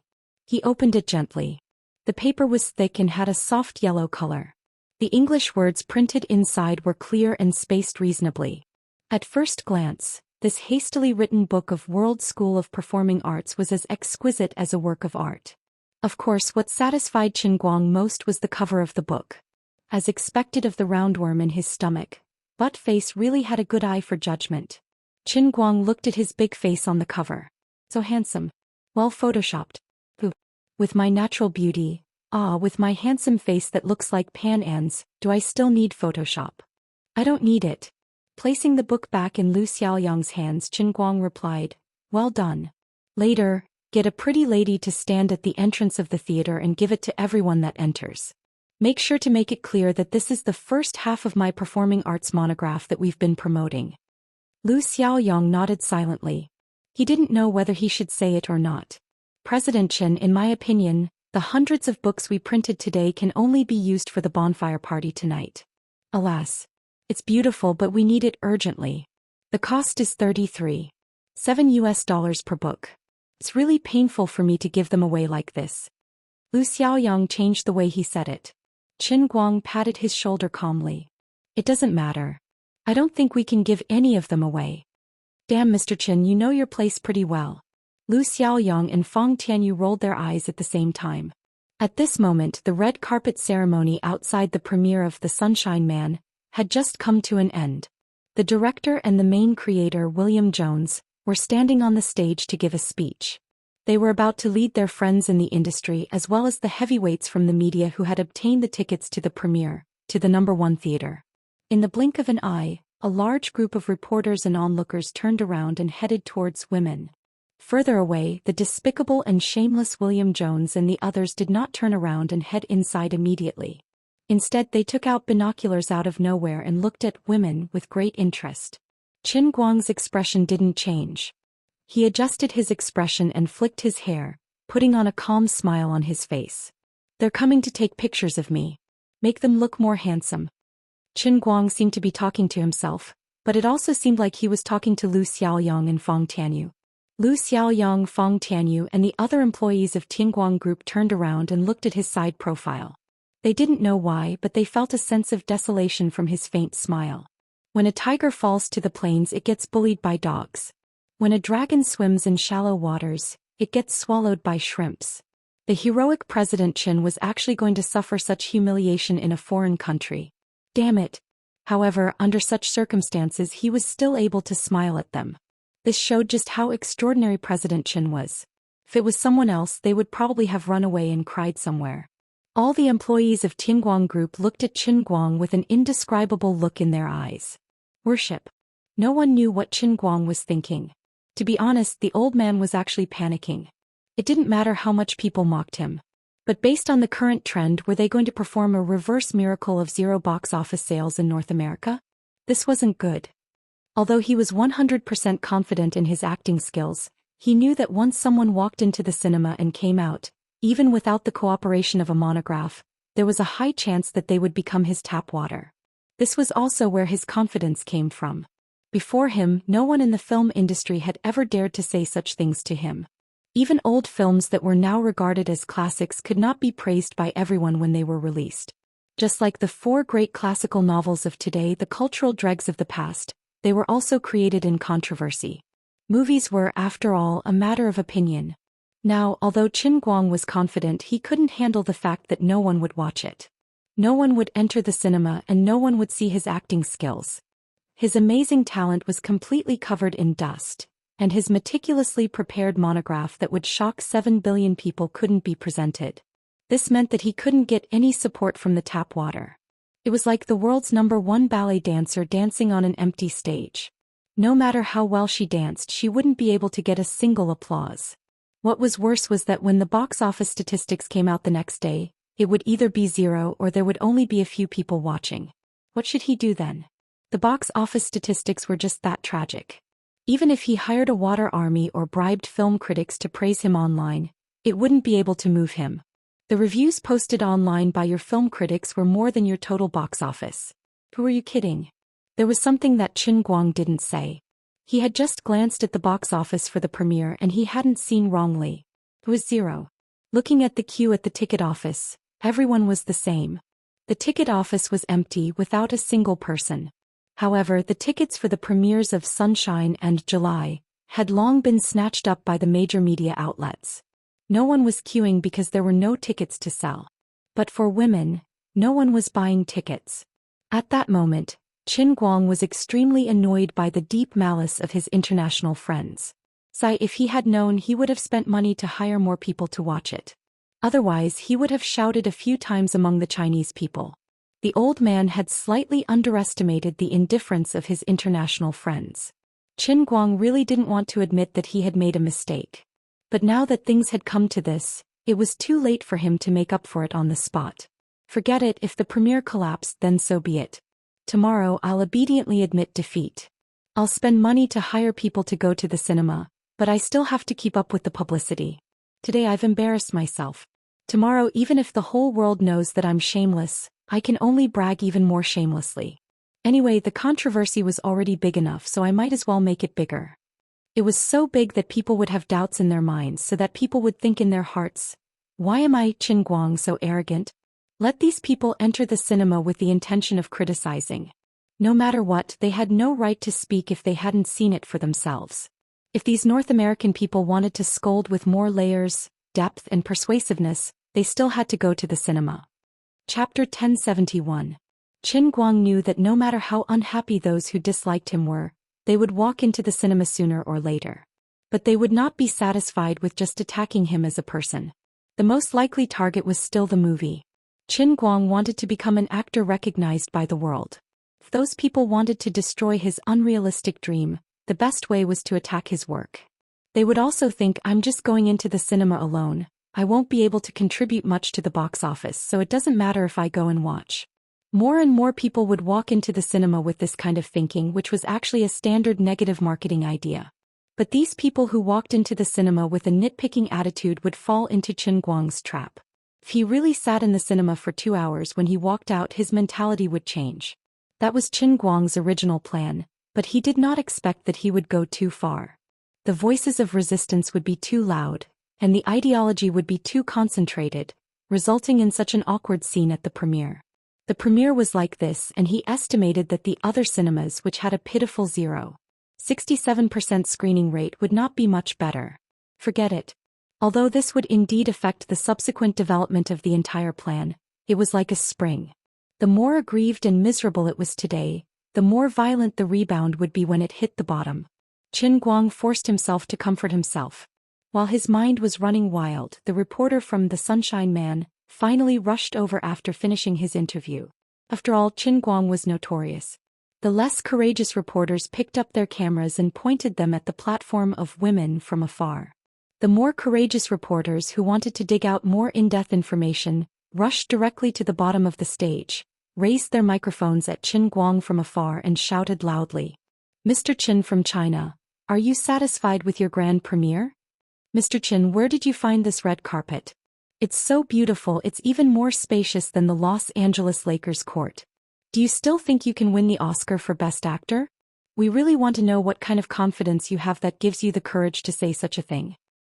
Mr. Qin, although the American people have always been known for their tolerance, don't you think you're being a little too arrogant? How do you feel right now, facing such a comical premiere? Mr. Qin, we heard that you are going to publish a book related to performing arts. We really want to know where you learned performing arts. Your Yanjing Film Academy? Or the Central Academy of Drama?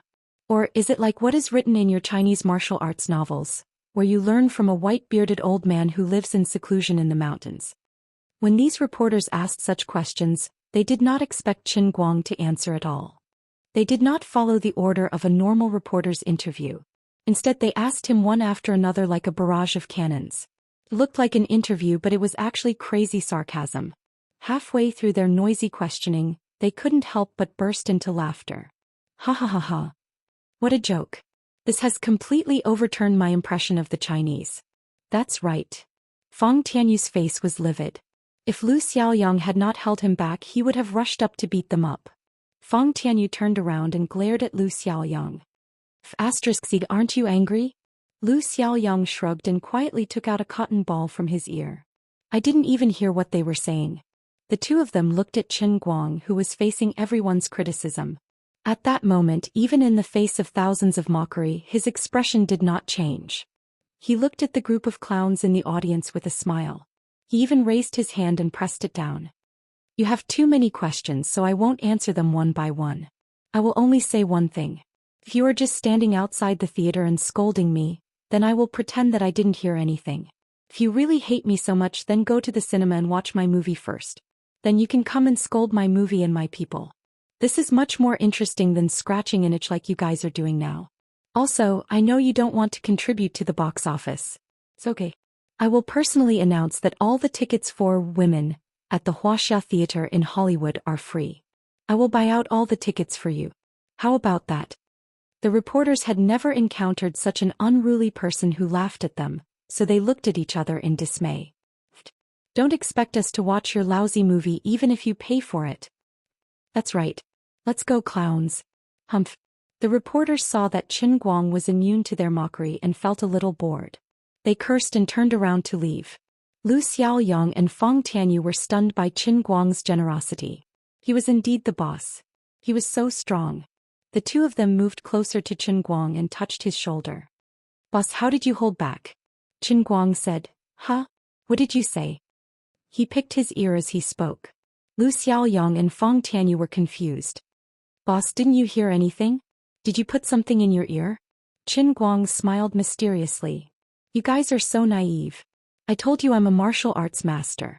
I used my internal energy to block my hearing just now. I couldn't even hear thunder." The two of them, impressive. Really impressive. William Jones, who was watching from a distance, had a smug smile on his face. William, we should go in. Stop watching this clown's performance. It's a waste of time. No. Sharon, this is interesting. It's even more interesting than me winning the Best Actor award in Berlin. I don't want to agree with you, but it's really interesting. Don't you think he's too pitiful? Emma, if he gets what he wants, we'll be the pitiful ones. He reminds me of Don Quixote by Cervantes. William Jones said, No, Emma, he's just as funny as Don Quixote, but he's not as great as Don Quixote. You look, Mr. Zhou Xian is going over. While the few of them were chattering, Donald Zhou Xian, wearing a tuxedo, twisted his fat body and walked nimbly to the booth of women. He fulfilled his previous promise, and really pulled back the reporters who were just about to disperse. He was immersed in the pleasure of dealing the finishing blow and looked at Qin Guang from afar. He thought to himself, I've said it before. I'll humiliate you. I'm going to tell everyone what you said that day in front of me, word for word. Will it be my honor to give you screening hall 14? You want me to witness the birth of a new era? I've never seen such a shameless person. In a sense, you do represent a new era. There shouldn't be anyone more shameless than you in the history of movies. This old man is showing off again. Boss, what should we do now? Lu Xiaoyang stood behind Qin Guang and asked nervously. Lu Xiaoyang knew how despicable Donald was. The boss could ignore the reporters and onlookers, but not Donald Zhou Xian. If he completely ignored him, Qin Guang's image, which had already fallen to rock bottom, would worsen further. He would be described by the media as an arrogant, rude, and boorish man. However, if he ignored him, who knew if the old man had prepared a new trick to piss people off? It's okay, ignore him. I'm super calm now.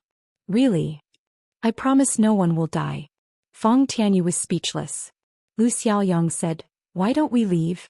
There's no need to let a villain get what he wants. It's 7:55 now and the movie will start in 5 minutes.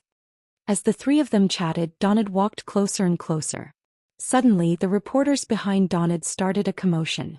The crowd gradually stopped in their tracks. More and more people turned their attention to the other side of the square.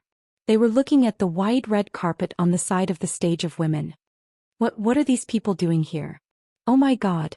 I didn't hear that they were coming. Is this a Christmas surprise? Donald, who was in the crowd, also stopped in his tracks. He turned his head and looked into the distance, following the gaze of the others. His mouth was wide open and his face was full of confusion.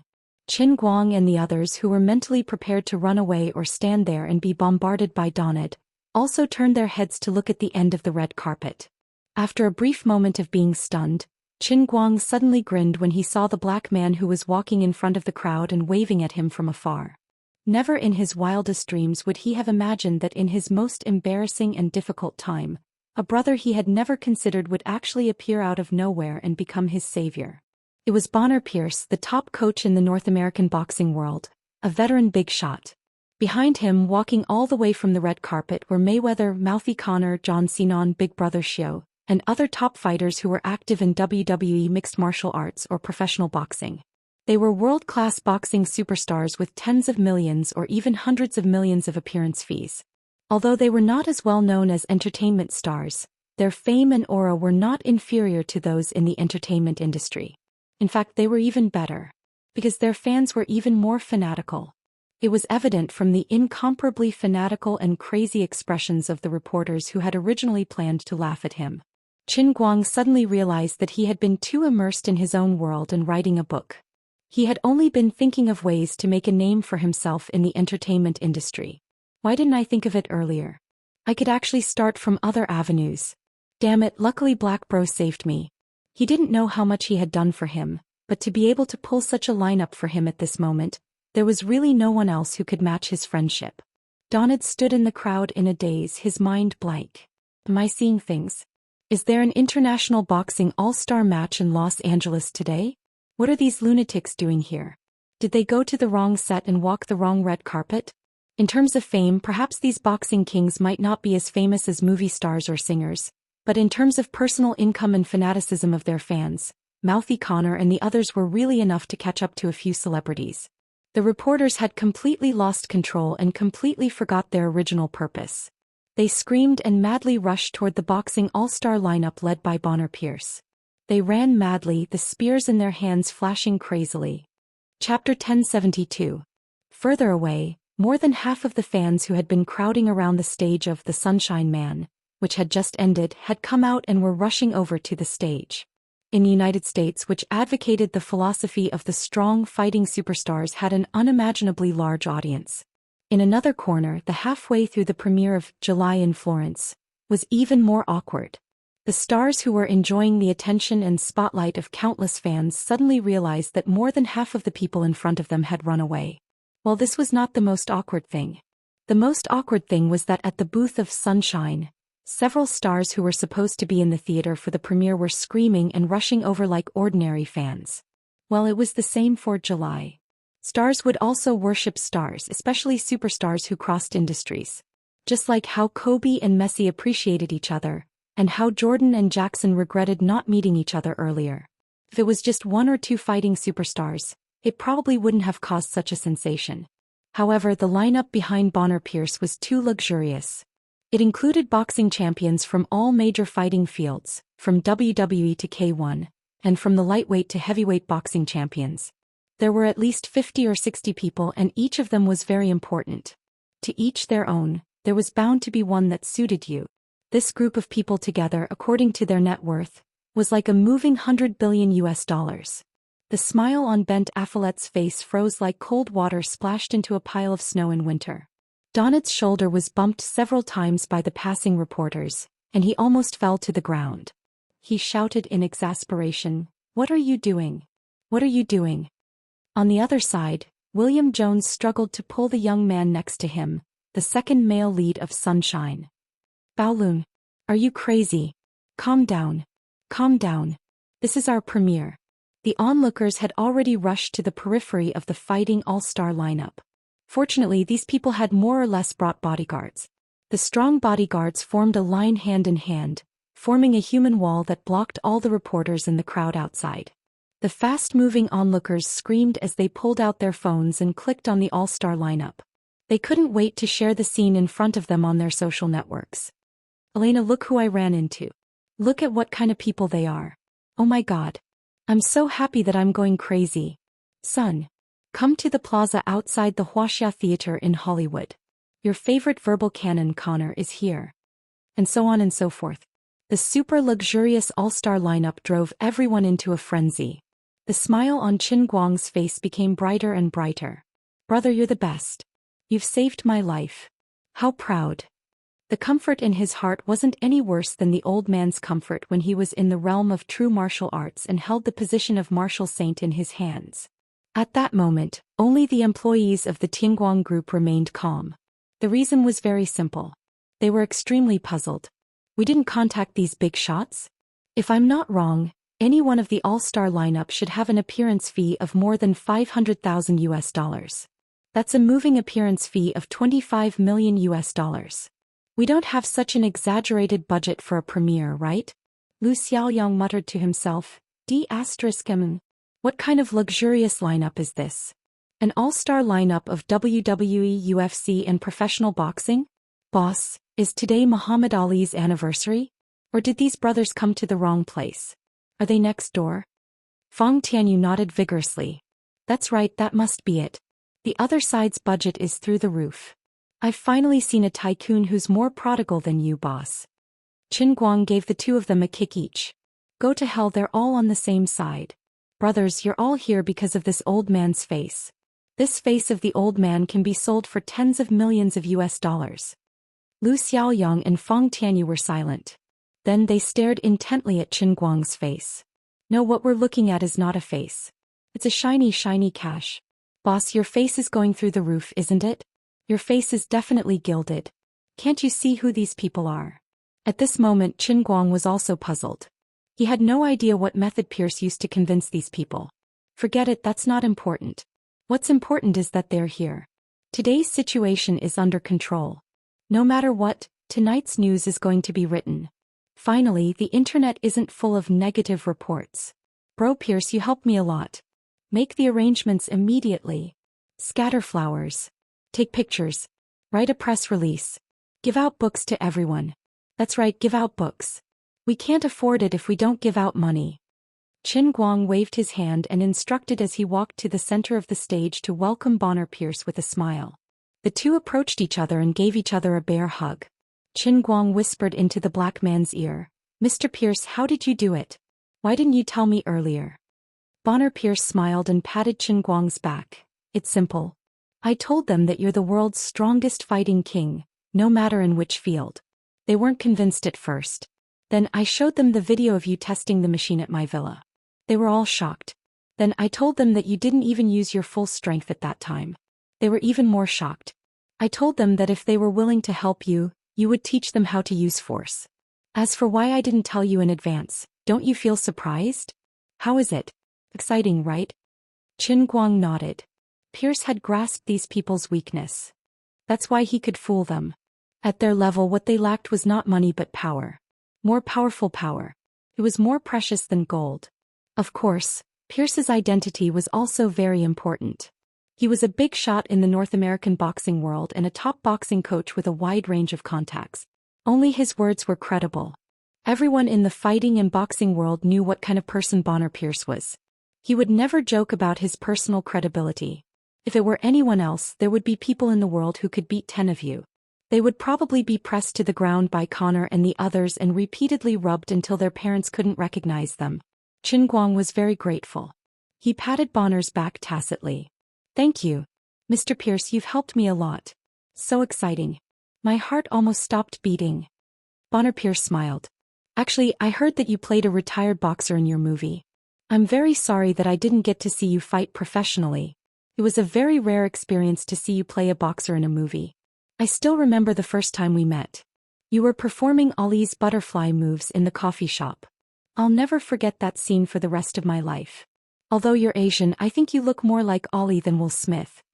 Thank you for your encouragement. You're almost the first American to truly recognize my acting skills. Don't be discouraged. When Will Smith wanted to play Ali, we laughed at him like crazy. You're being doubted now because people don't understand you. You're always challenging different fields. I like your constant challenging of the impossible. You're a very different Wuxia person.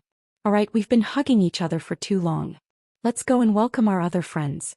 Otherwise, people will think we have some special relationship." "Okay." Qin Guang turned around and greeted the many big men warmly. Among them were a few acquaintances he had met at Pierce's house. Meeting them again now was quite a unique feeling. After all the martial arts superstars stood on the stage one after another, Qin Guang cupped his hands. "Everyone, thank you. Thank you." Qin Guang had originally planned to express his gratitude to these martial arts big shots excitedly. However, since Pierce had already bragged about his abilities, he could not let down the title of the world's strongest martial artist. He had to show the demeanor of a Wuxia master. Many of the martial arts big shots did not stand on ceremony with him. One by one they learned his Wuxia etiquette and cupped their hands. Qin Guang's face was filled with a big smile. No matter who it was, even if it was a few beggars at this time, it would be a life-saving grace to him. What's more, these people were extremely popular. What about a top big shot? Although in terms of real martial arts, these people combined might not even be enough to fill the gaps between Qin Guang's teeth. However, what he needed now was famous reinforcements, not how good they were at fighting. He was very satisfied with the current show's effect. Very satisfied. There was only one flaw. Bonner Pierce, that black bro, should have informed him earlier. His little heart was scared out of its wits. Qin Guang, who was standing in the crowd, cast his gaze to the back of the crowd below the stage. There stood Zhou Xian alone. The old man's face turned green and white. Even a blind man could see how embarrassed he was. He had already asked around in the entertainment industry. Indeed, there was no heavyweight who had accepted the invitation of women. Since yesterday he had been waiting to see today's joke. However, he did not expect that even though there was no one from the entertainment industry, the big shots in the martial arts and martial arts circles who had come were not any less influential than the entertainment industry. Damn it! This group of well-developed but simple-minded idiots. You will ruin the movie. Do you think you're helping him? You'll become the sinners of the entire movie industry. You'll be deserted by everyone. Donald waved his hand fiercely and turned to leave. There was nothing he could do. Qin Guang cast his gaze to a place further away. It was William Jones and the others who had been so proud of themselves. They had finally calmed down their friend, who was about to lose control of his emotions. The group of people turned around and walked into the cinema dejectedly. At this moment, the most embarrassed people were probably the crew of July in Florence, who were still walking the red carpet. The smile on Ben Affleck's face had already completely frozen on the spot, and the other main creative team and premiere guests around him were not much better. Although there were still some hardcore fans in the crowd and a few media reporters who had not left, who knew what they would write when they went back. The security guards who had been hired to maintain order on the rather luxuriously decorated stage and the edge of the red carpet looked bored. There were only a few people in front of them. The people of July finally understood a little of what Qin Guang was feeling.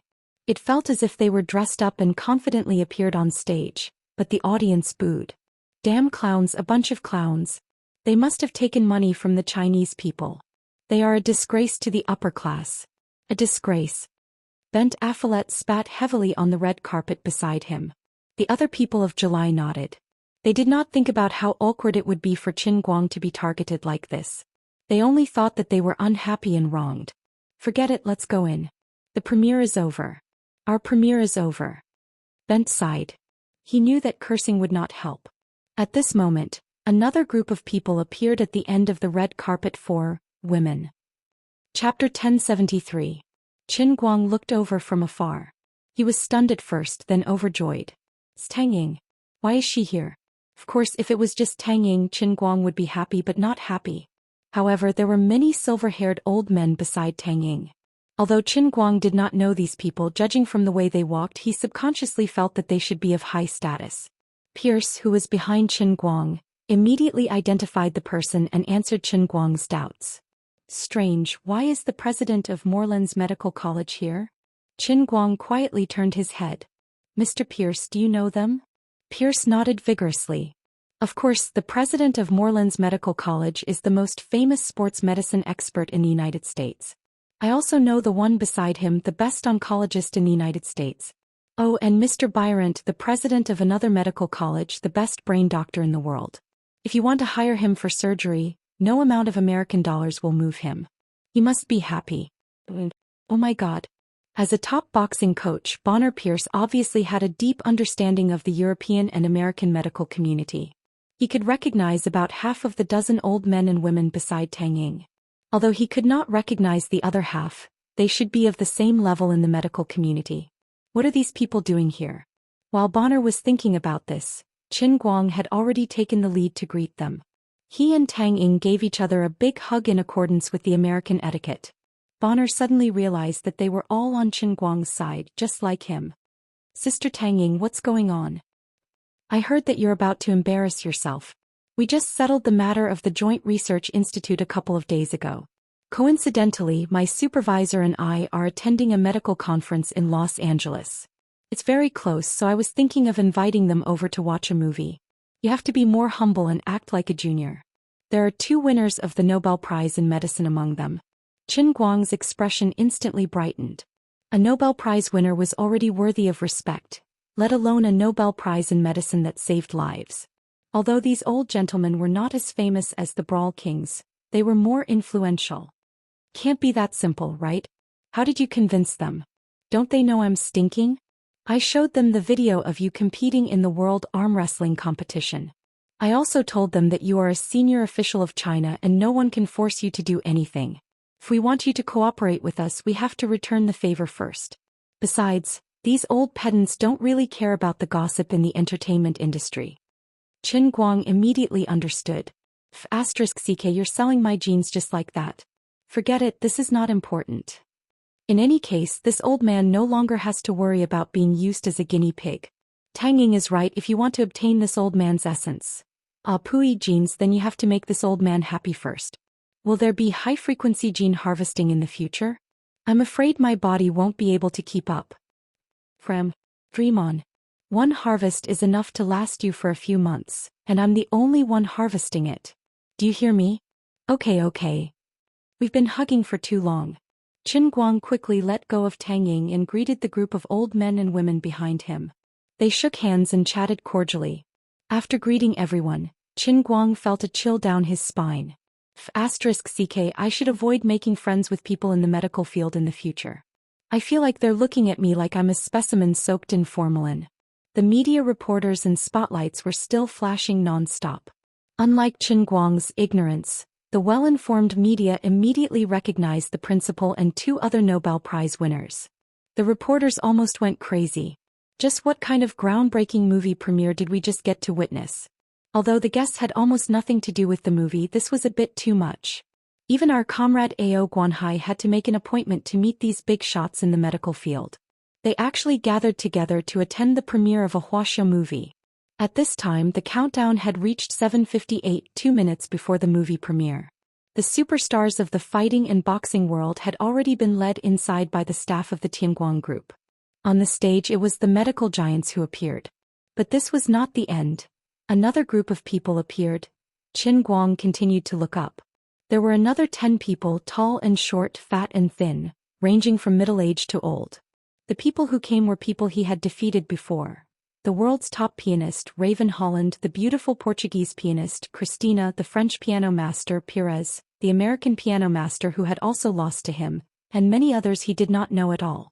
Finally, a big shot who was related to the entertainment industry but not the movie industry had appeared. Qin Guang did not expect that these people who had lost to him in the past would stand up for him with such a clear attitude when he was deserted by the whole world. This was all a pleasant surprise. You guys gave me face today, but in fact you guys recognized me as a person. If not for today's special occasion, Qin Guang would not have thought that he would be so popular. However, this was not the end. Behind the big shots of the piano world, another dense group of people appeared. Qin Guang clenched his fists, showing that he was stunned. Dominic Diesel walked at the front, followed by Pan Junyao from Thailand, Speed from the Rainforest from Brazil, Frank from Detroit, and so on. 6 of the top 10 underground car kings who had a duel with Qin Guang had come. There were 3 or 4 people beside them. They seemed to be keeping a low profile beside the kings of the underground racing world, but the knowledgeable reporters recognized them at a glance. They were this year's newly crowned F1 champion Hamilton, the WRC rally champion Baralt, and the Dakar rally champion Mendeley. The big shots of the racing world had also come to support Qin Guang.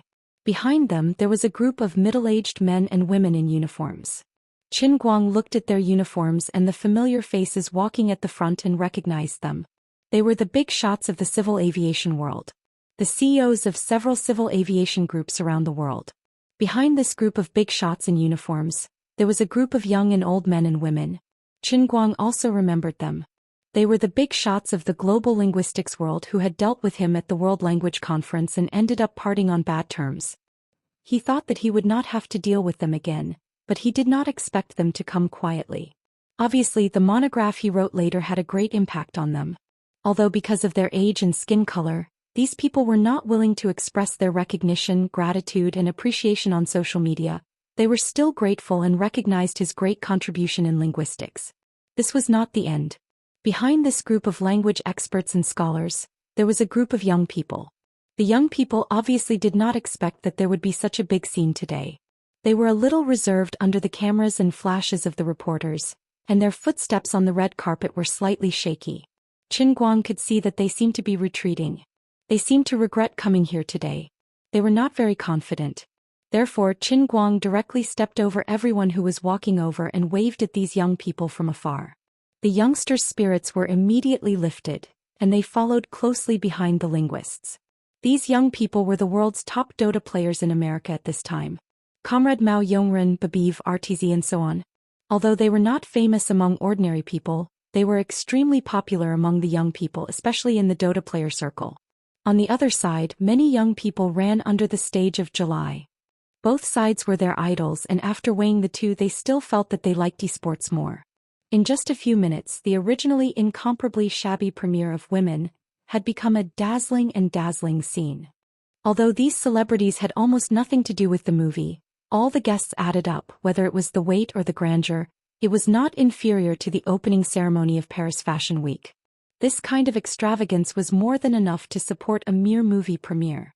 Qin Guang looked calm on the surface, but he was already laughing in his heart.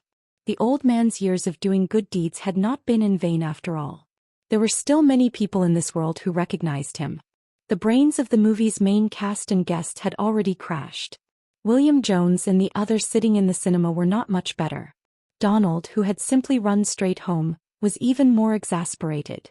He had seen everything through the photos and videos sent by the theater staff. Although the premiere at his Hollywood Wuxia theater was of a higher level in a sense, it also made him proud. But that was not what he wanted. Damn it. Donald's heart was filled with indescribable regret. If he had known this would happen, he would not have given women such a large venue. He should have given him a small corner. Now he had gone for wool and come home shorn. Instead he had made this shameless Chinese proud. Every time women had a heavyweight guest, it was a hard slap to the faces of Donald and the other filmmakers. This meant that the entire movie industry had disregarded everything and joined forces to boycott Chen Guang's movie, but they had suffered a heavy blow. In order to organize a good premiere, how much did Chen Guang spend? A few $100 million? No wonder he had always been so confident. It turned out that he had already prepared for this. That damn despicable person. Jenny, where are you? Bring me the heart medicine. Sir, Madam went out with her friends from the community service station 5 minutes ago. She said that she was going to participate in a charity event. Your medicine is with me. The old maid said respectfully and took out a medicine bottle from her pocket. Chapter 1074. Donald lost control of his emotions and smashed his phone on the floor. I told her to just stay at home. Why did she have to participate in that damned community service? She's wasting her life. Sir, do I need to pass on your message to Madam? No. I was just joking. Please don't tell Jenny. After the maid left in a seemingly respectful manner but was actually trying to hold back her laughter, Donald sighed again. He thought of his wife who was fierce but did not like to manage the family's affairs. She was an extremely devout believer of the religion and only indulged in community activities. He felt another headache coming on. Guys, hurry up. It's almost time, Mrs. Zhou Xian. We've been waiting for you for too long. I'm sorry, everyone. I just had a phone call with my son in Boston. Oh yeah, what are we going to do today? Watch a movie. Huh, movie? No, I hate movies. My old man only knows how to show movies and my stupid son only knows how to make movies. I get a headache whenever I hear the word, movie. No. This is a movie from China. Also, Mrs. Zhou Xian, I have to tell you a piece of good news. Your husband, Mr. Zhou Xian, wants this movie to have no audience at all. Recently, he has been going around asking his friends to boycott this movie. Really? Then why should we help him? Actually, it's my niece's request. She feels that the Chinese man is too pitiful. Jenny Zhou Xian said, all right, since it's a movie that even my husband wants to boycott, then I really want to watch it. If Donald, who was sulking at home until he had a heart attack, knew that the community service that his precious wife Jenny participated in was actually to watch women, he would probably pass out from anger. At 8:05 p.m., the world premiere of Women finally started after a delay of 5 minutes after a few twists and turns. The VIPs who followed did not stand on the red carpet or the stage for long for the media. Other than the Pierce Squad and the Pianist Squad, who came first, the VIPs who came later did not have stage fright but did not have much interest in being celebrities on the runway. Time did not allow for it either. They just took a few simple photos for the media and then went into the cinema one after another. All the uninvited guests had just taken their seats, and the film had already begun, when Madame Zhou Xian and her friends from the community service station arrived, led by the German girl and her aunt. Because of Chen Guang's promise, Screening Hall 14 skipped the process of checking the tickets. However many people from the community came, they would be allowed in and everyone would be given a copy of the first volume of World Faction.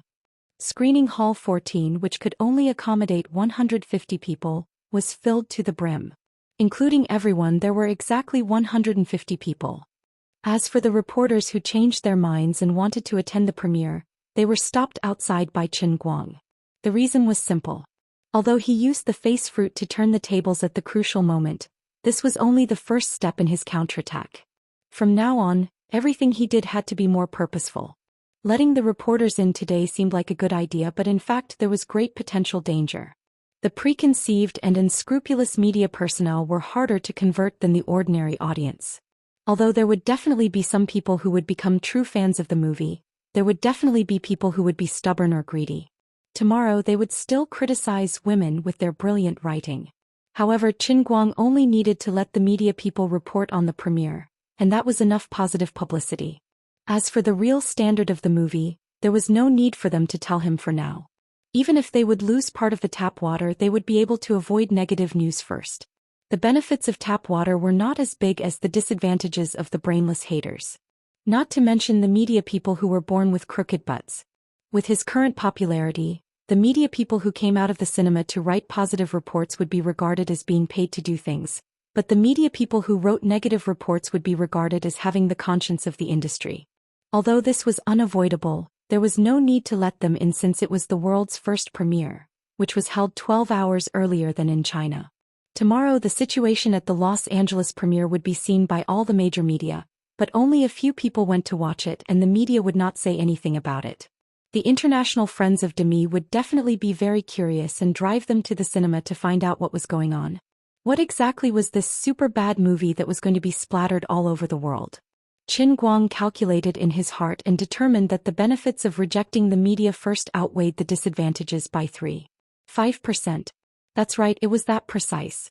As for the ordinary audiences that the German girl tricked from the community service station, Qin Guang did not particularly care about how much tap water these people could produce. If the number of people did not reach a certain level, it would seem insignificant. Standing at the entrance of the theater and listening to the prelude of the music, Qin Guang finally relaxed and let out a long breath when everything was on track. Lu Xiaoyang, who was standing next to him, saw this and asked, "Boss, now is not the time to rest, right?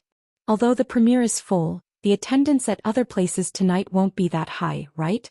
Although we have a lot of big names helping us, it still needs time to ferment if we want to create a sensation on social media.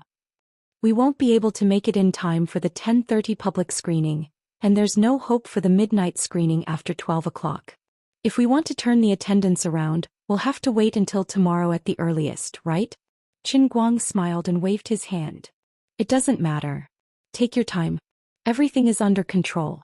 Lu Xiaoyang looked at his confident smile and did not know what to say. Forget it, the boss has always been like this. But then again, the situation today was miraculously turned around. Although he did not do anything, didn't this mean that the boss was the son of Providence? He won by lying down. The boss was not only capable, but his luck was also heaven-defying. He should be more confident. If he was not confident, then shouldn't the rest of us hang ourselves? Lu Xiaoyang could not understand. In fact, the moment Theater 14 was full, Qin Guang had completely foreseen the situation in the next few days. Outside the theater, the reporters had not left yet. Inside the theater, some of the crew members who had just finished the premiere had not left yet. There were also some big names in the media circle who had attended other movie premieres, and they were also watching with great interest. Although they did not attend the premiere of Women, if they could get first-hand dirt from the audience, it would be an important report that could expand their influence. The crowd stood in groups of 2s and 3s in the theater aisle, whispering to each other. "It's 8:25 now. I bet $10 that someone will come out of Theater 14 within 5 minutes. I bet $100. 10 minutes. I bet $1,000. 5 minutes. Mr. Diaz, what do you think? You guys bet yourselves. I'm not interested. I'm a little sleepy and I'm going to the hotel to rest. Markov, say hello to the dean of Wesley College for me." "No problem, but I have to wait for a while." "What? Are you worried that this movie from Wuxia will affect you? Don't joke around. You are not in the same genre. You don't have to care about them."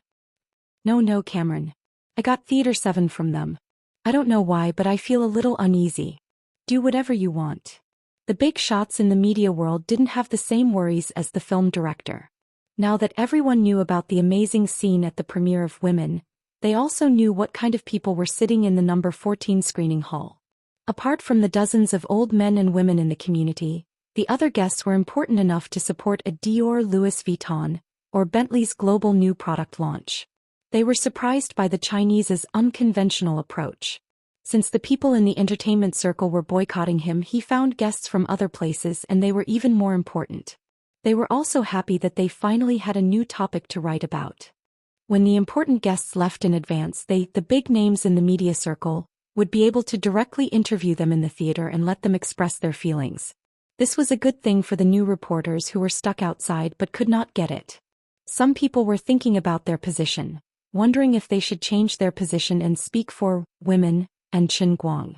At the same time, there were also people pondering how they should ask questions to guide the interviewee's thoughts so that the interviewee would fall into a trap and say something that could be taken out of context to attack Qin Guang. If they could dig out some unfavorable information from the F1 champion, the WRC champion, and the superstars, they could use it to make a big article. Even the guests who had received Qin Guang's USD couldn't stand his movie.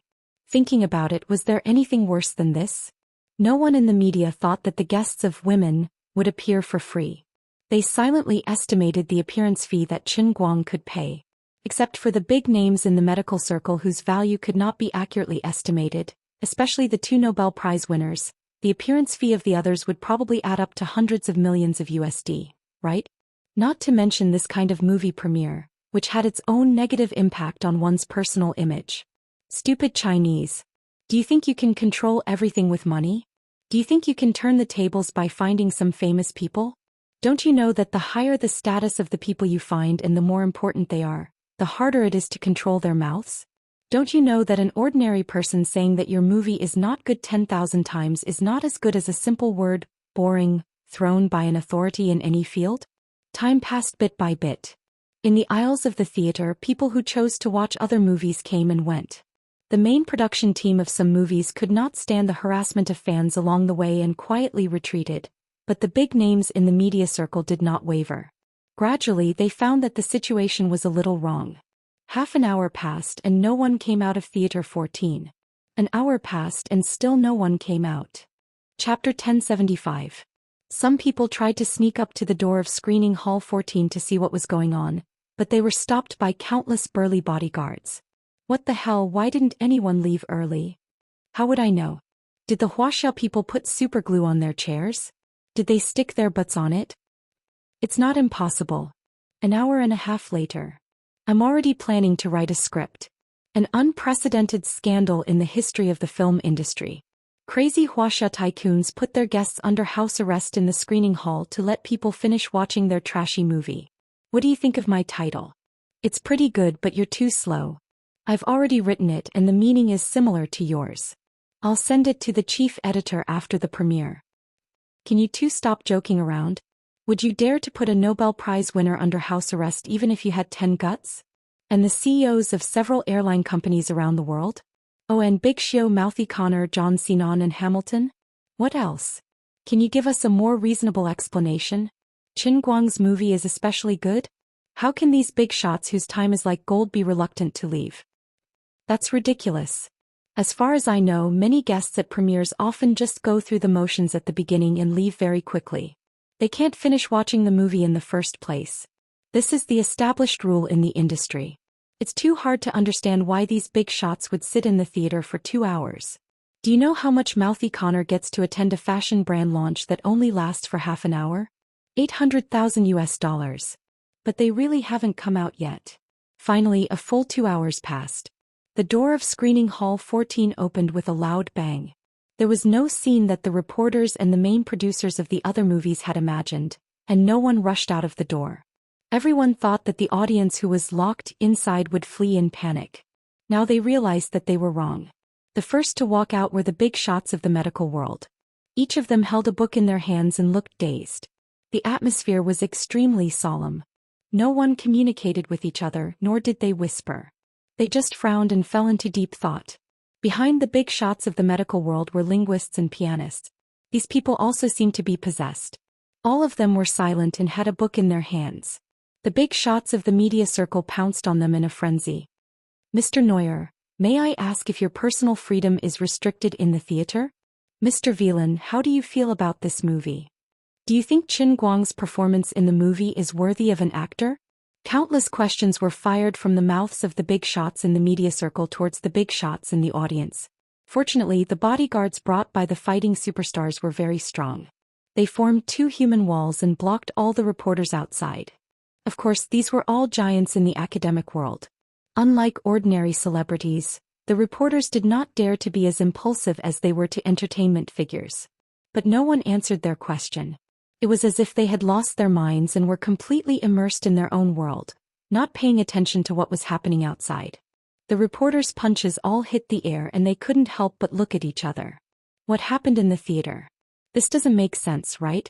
Even if it was a normal person after watching a movie, they would more or less say something when asked by others. What was going on with them now? Could it be that the Wuxia people had drugged the theater and made everyone faint for 2 hours? That's even more ridiculous. This will land him in jail for a long time. What kind of trick did he use? A mysterious power from the east? Everyone in the theater was hypnotized? Finally, when some young faces appeared at the back of the crowd, the reporters and the other film staff watching the situation saw some different expressions. These young esports players were very excited and excited. Behind the esports players were many big names in the martial arts circle. They were even more excited than the esports players. Mr. Sinan, may I ask if this movie? It's amazing. It's incomparable. I can't find any words to describe how perfect it is. I swear I've never seen such a perfect performance in my life. No, it can't even be called a performance anymore. Mr. Chen showed us the whole world. By the way, if you have the chance, I suggest you buy his book. It's the one in my hand. Before the reporter could finish his question, Sinan had already interrupted him and waved the first volume of World Faction in his hand. Mr. Sinan, what happened to the movie? The reporters continued to ask, unwilling to give up. The strong Sinan had a mischievous smile on his face. He blinked and said, "Why are you asking me? Can't you afford to pay for a movie ticket?" Mr. Damon from the Washington Post. Sorry, my mind is full of movies now. I can't wait to go back to the hotel and find a quiet place to read Mr. Chen's book. Sorry, I have to go. Sinan left quickly after saying that, even though the person who asked him was actually an acquaintance of his in the media circle. Further ahead, young esports players were also being interviewed. They were 10 times more excited than John Sinan. The reporters who were trying to dig out some dirt from these people found that they couldn't find an entry point to discredit the movie from the mouths of the brainless fans who were so excited that they were talking incoherently about Qin Guang's movie. Perfect. It's never been so perfect. Qin Guang is the real best actor. I swear. Mao Yongren said, "I'm proud that I have the same skin color and race as him. Don't ask me anything and I don't want to talk to anyone. I've never liked movies, but tonight I realized how shallow I am. You really should buy tickets to go to the cinema, or you'll regret it for the rest of your life." The reporters didn't expect such a scene at all. The people who came out of the screening hall were acting so strangely. Did you mistakenly enter the legendary Amway group and get lectured? You guys are very abnormal. The reporters had seen classic movies with good reputation and box office, but they had never seen such a good movie that could make celebrities shamelessly flatter it without any bottom line. For a person like Sinan, even if he was paid, he couldn't brag about a bad movie like this. Otherwise, his personal image would be greatly damaged.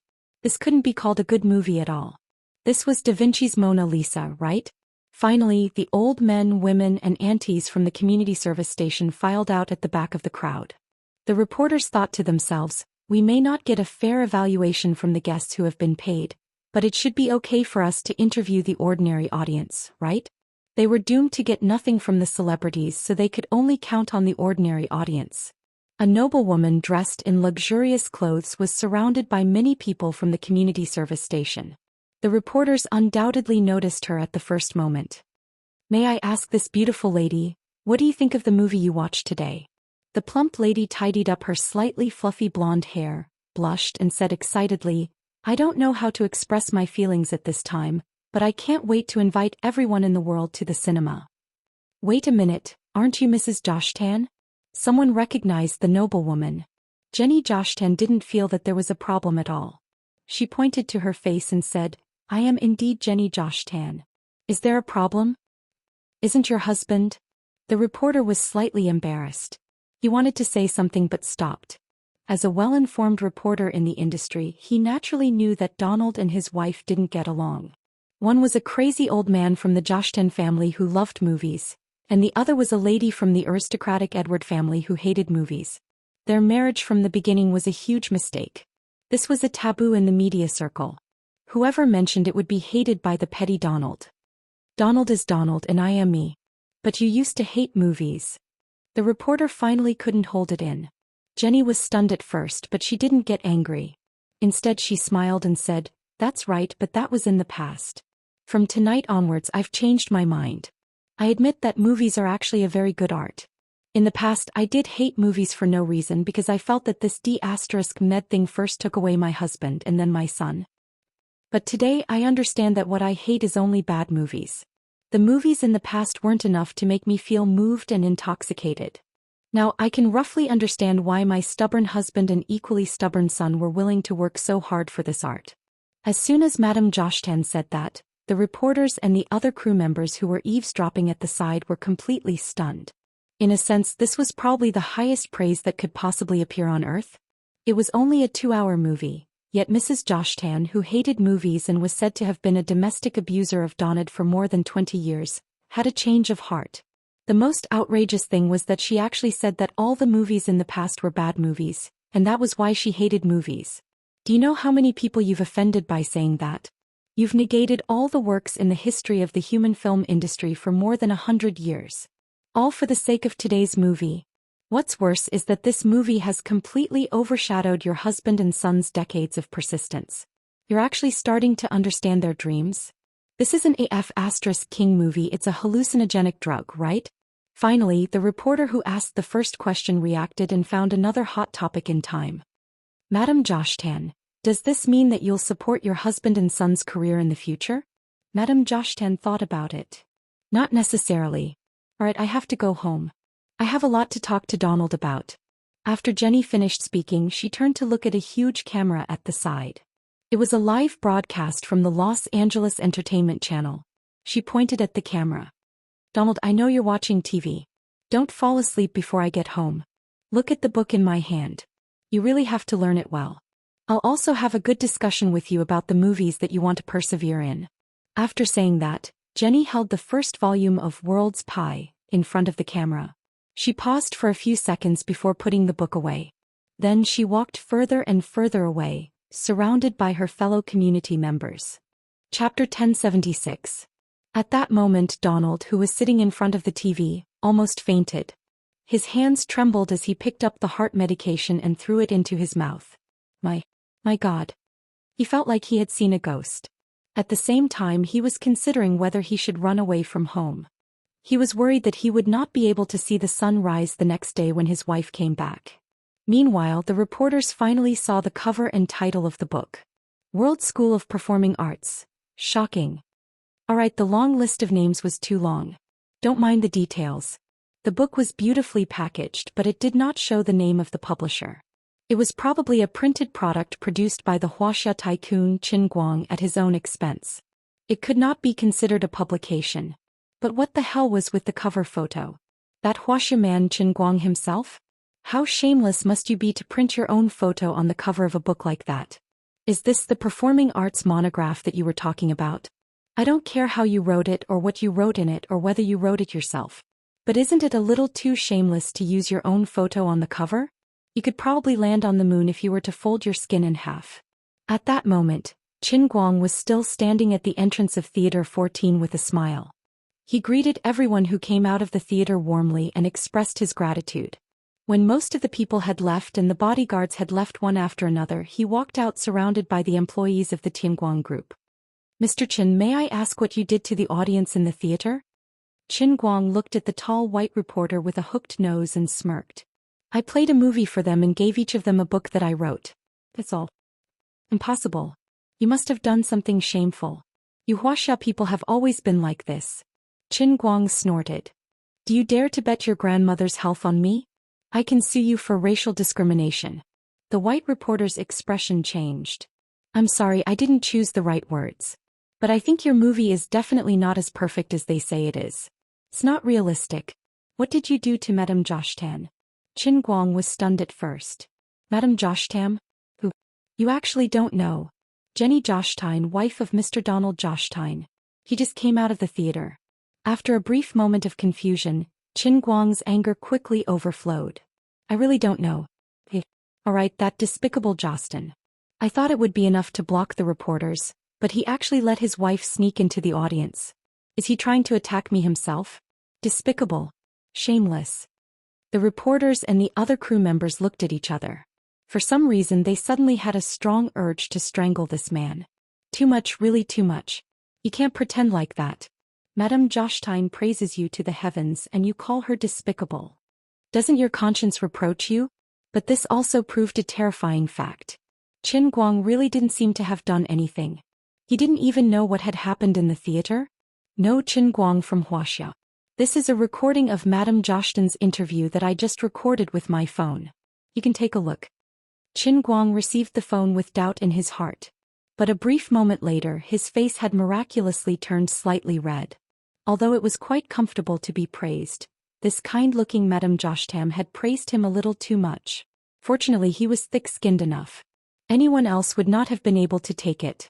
It was hard to believe that this was the wife of that sneaky old man Donald. This guy must have been a war doctor in his previous life. He must have saved at least 10,000 wounded people in World War II. He must have done a great service to be able to marry such a discerning and unique wife. Qin Guang, don't you feel ashamed? The reporter took the phone back and fired a shot at him. Qin Guang shrugged. Why should I feel ashamed? Do you think you can take such a heavy evaluation? Qin Guang looked at him as if he was looking at an idiot. Why can't I take it? Have you seen my movies? Where did you get the right to speak? Suddenly the long corridor fell silent. Hearing Qin Guang's tone, he actually accepted Madame Jostein's crazy words. He felt no pressure and felt that it was only natural. This meant that he really felt that he could suppress all the classic works in the history of the film industry. How arrogant! How arrogant! How arrogant and condescending! How belittling the heroes of the world! No, not only did he belittle the heroes of the world, but he also did not let go of the seniors of the film industry who had passed away. Although they had always felt that this Wuxia man was especially arrogant and had even been molded by public opinion into a devil who had suddenly appeared in the film industry. Many reporters were already mentally prepared for his possible attitude, but now they realized that they had been too optimistic about the situation. Or rather, this Wuxia man's arrogance was a little too exaggerated. Compared to his current performance, it was child's play for him to aim for an Oscar in his first movie.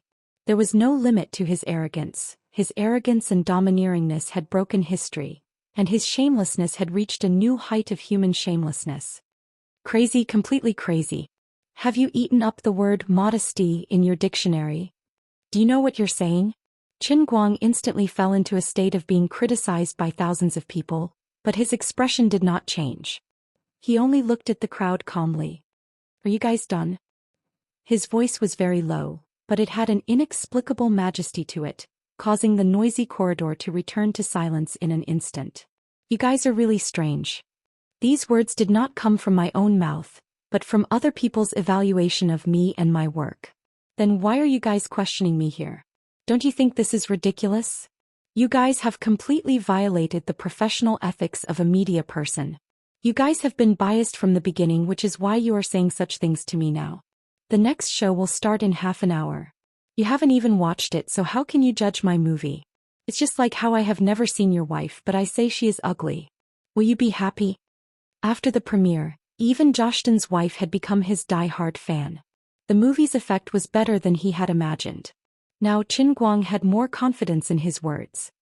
He couldn't be bothered to be courteous with the reporters and decisively started to act like a rooster. The hook-nosed reporter who had been scolded by him did not agree.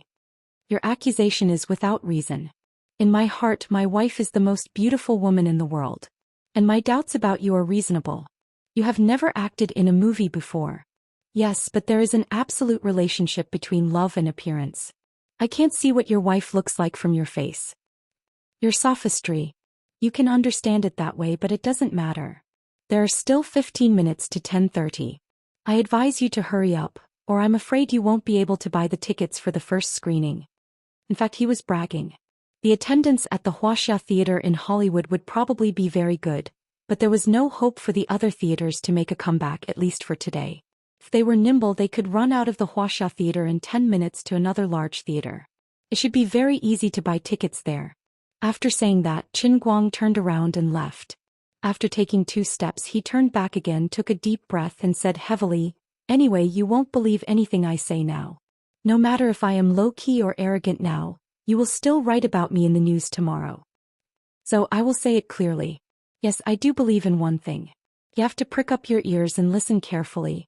My movie may not be perfect or the best, but my personal acting art will definitely be epic-making. Unprecedented. Enough to be recorded in the history books. Just like everything else I have done before. You'd better memorize every single word I said because 100 years later, my words will appear in every film history course in every film academy. After saying that, he really left this time, leaving behind a dumbfounded face of the media and other film producers. Their brains were completely shaken to the point that their worldview was about to collapse. Everyone felt that something was wrong. What this Wuxia man said was too exaggerated. But now no one could find an angle to refute him. No matter how tricky it was, they couldn't find an angle. This guy's premier reputation was too terrifying. In the face of such a reputation, many people were unconvinced and felt uncomfortable. But as Qin Guang said, they didn't go to the cinema, so it was useless to say anything now. Many people felt a faint sense of regret in their hearts. If they had known this would happen, they would have directly applied for the tickets to his premiere as a media reporter. At the beginning, they shouldn't have shown such strong hostility to him, and even deliberately ignored his premiere in order to distance themselves from him. Now it was too late for regrets. They had missed the breaking point of the news. It was said that people in the same industry were enemies. The other film producers had even more complicated thoughts. They had a strong urge to see with their own eyes what the movie that was praised looked like. But although they were tempted, they were hesitant. The decision to boycott him was the consensus of the entire film industry. If they went to watch his movie, wouldn't it be like providing him with box office? They would be laughed at. If the news spread, wouldn't they be laughed at? What if he really used special means to make others praise him against their will? Wouldn't they become even more of a laughingstock? They were in pain and hesitated. They were extremely tempted by the amazing reputation of the premiere of Women, but they couldn't make up their minds because of various reasons. Until a reporter who went there to buy the tickets for the first public screening rushed back and shouted, "Friends who want to watch Women, you have to hurry up." Those celebrities who just went out and even those medical experts are outside encouraging people to go to the cinema. It has already caused a sensation. Many people changed their minds at the last minute and decided to watch Women. The first public screening of this lousy movie in the Wuxia Theater is still in the number 14 screening room, and now there are only about 40 tickets left. Well, the person who was hesitating just now turned his head and forgot what he was thinking a second ago. Think again. If he thought again, he wouldn't be able to think anymore. Many big names in the media and other crew members rushed to the ticket counter crazily and almost started fighting. It was all because mobile phone apps were not popular in North America. Otherwise, everyone would be quietly competing for internet speed. Chapter 1077. The Sunshine Man and July in Florence were both about 2.5 hours long, and there were only 10 or 20 minutes left, but William Jones and Ben Affleck could hardly sit still in the cinema. They had already watched the film countless times. During the whole screening process, their attention was not on the screen. Instead, they lowered their heads and played with their phones, watching the limelight on social media. The decline at the premiere was irreversible, but in the hearts of the two strongest Oscar contenders, it was not important at all. They cared more about the reputation and box office performance of Women. Although they didn't take Women seriously before, the sudden change at the premiere left a lingering shadow in the hearts of all the people in the two production teams. Although they did not want to admit it, they were worried that they could not control it. At 8:10 p.m., the first report about the reputation of the premiere of Women finally appeared, which made the eyelids of the two crew members, especially the two male leads, twitch violently. Horrible reviews. How amazing was the premiere of Women? William and Bent unanimously rejected this headline, which was obviously written by someone Qin Guang had paid someone to write. They even refused to provide even one click for it. At 8:13 p.m. the second report appeared. It was from Damon, a well-known reporter from the Washington Post. He had previously been a staunch hater of Qin Guang and had even asked the art director of Sunshine for an interview. He was acquainted with the two crew members. Damon's headline was, "The Ghost Filmmaker from the East? He has utterly conquered John Heenan." The crew members of the two crew members who had come for the Olympic film could not sit still anymore. A small number of them chose to click on it to see what was going on. Both Damon and Heenan were celebrities that could not be ignored. 2 minutes later, the person who clicked on it extracted the content of the article and shared it with the people around him. The atmosphere of panic gradually brewed and spread in the two premiere theaters. At the same time, the third and the fourth, more and more reports appeared in the media and social networks. The influence of the premiere of Women, which had already caused a certain amount of popularity, was superimposed. It gradually became a torrent as if it was going to sweep the entire internet. In the end, William Jones couldn't help but click on an article written by Gay, a reporter from Pan American Entertainment. The title of the article was, "The Wuxia Movie Changed Madame Joshtam. Will Donald Joshtam be redeemed, or will he be subjected to more brutal violence?" This kid named Guy was actually William Jones' high school classmate. The two of them had always been on good terms. Guy also knew where he stood. William Jones couldn't accept the fact that his classmate had started to speak up for Qin Guang. He also had a strong desire to know what his classmate had written. Then he almost jumped out of his chair in shock. It was about the same on Ben Affleck's side. Only a blind person could not see the craziness on the internet. At 8:20 p.m. Sunshine and July were about to play the most important ending of the entire movie, but the huge premiere theater was filled with whispers that couldn't be hidden. The members of the media sitting in the back for the premiere couldn't help but whisper to each other even though they knew it was rude to talk in the cinema.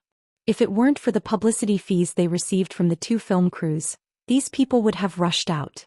A question mark as tall as the Statue of Liberty appeared in everyone's mind. What kind of movie did the Wuxia man make? What kind of incredible movie gave him the confidence to spout nonsense like that? What made the audience, both celebrities and ordinary people, go crazy? What made Madame Joshtam instantly change as if she felt the call of the Lord? Our premiere has completely turned into a farce. Listening to the annoying buzzing in the theater, the same thought appeared in William Jones and Ben Affleck's minds. They were angry and helpless. In the end, Donald Joshtam didn't escape. Instead, he took out the heart medicine and placed it on the desk. Then he pretended to be in extreme pain and waited quietly in the study. "That's right, so I won't get beaten up. Although Jenny has a bad temper, she still loves me," Donald comforted himself. At that moment he was angry, confused and panicked, but he was also extremely curious and regretful. "Damn it, I want to see the Wuxia man's women. If I had known earlier, I would have personally checked the digital source of the movie. Otherwise I wouldn't be in the dark now. Also, what exactly is written in the book in Jenny's hand?" The door creaked and the heavy footsteps could be heard. It was Jenny coming up the stairs. Donald calmed himself down and silently flipped open the Bible in his hand. He read aloud, "In the 4th chapter of Jonah, the Lord said, 'Is it reasonable for you to be angry? The Lord is a gracious and merciful God. He does not get angry easily. Even if there is a disagreement, the servants of God should follow God's guidance and use a tolerant and merciful heart to accommodate all opposing opinions, whether it's your family, friends, or even strangers. Only when you are full of love can you have a pure life.'" "Donald, the Bible doesn't contain the nonsense you added at the end." Jenny Joshtam stood in front of the study table and gently placed the first volume of Qin Guang's World Faction on the table. She admitted that she had the intention of twisting Donald's ear before entering the house. However, her old husband had even brought out the Gospel of the Lord and filled the table with heart medicine. What else could she say? Mrs. Joshtam, who suddenly understood her husband's pursuit in life, looked at her husband with a rare gentleness and love.